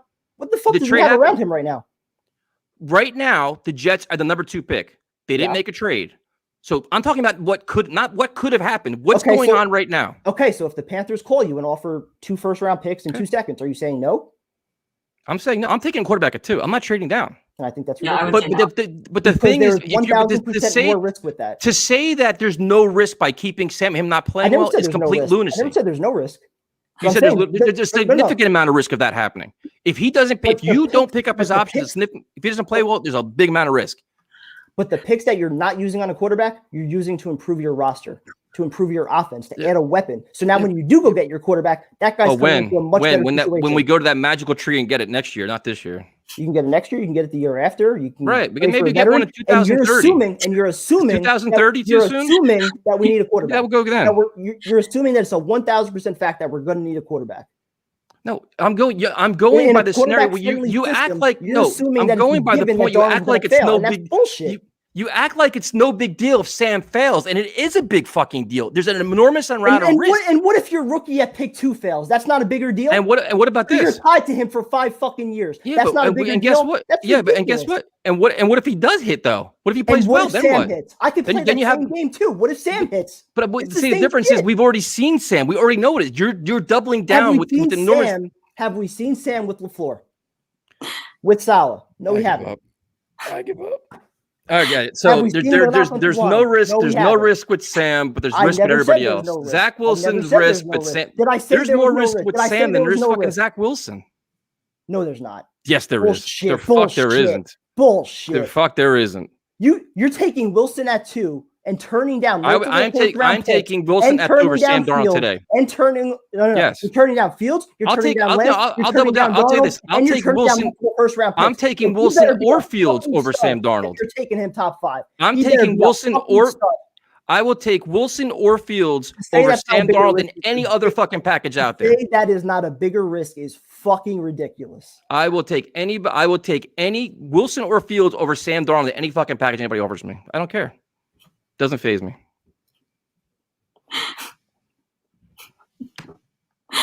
Okay, well that was fun. See what you started? I didn't do anything. You were the one who asked me the question. I don't even know what you asked anymore. Neither do I. I enjoy arguments, so that was great. I agree with you though, so I appreciate that. I was happy I wasn't playing the excuses bingo for that one, but yeah. It's amazing. And your bingo board is so good, and now we got to add new ones to it. Next time you call in, I'm going to dissect every single space on that bingo board. Okay, like cool. That's what we want. We're already losing viewers as it is. We can do that now too. I think you do it enough. He's doing this shit on purpose now. I think he likes hatred and anger towards him. Like I think he embraces it now. He wants people to hate him.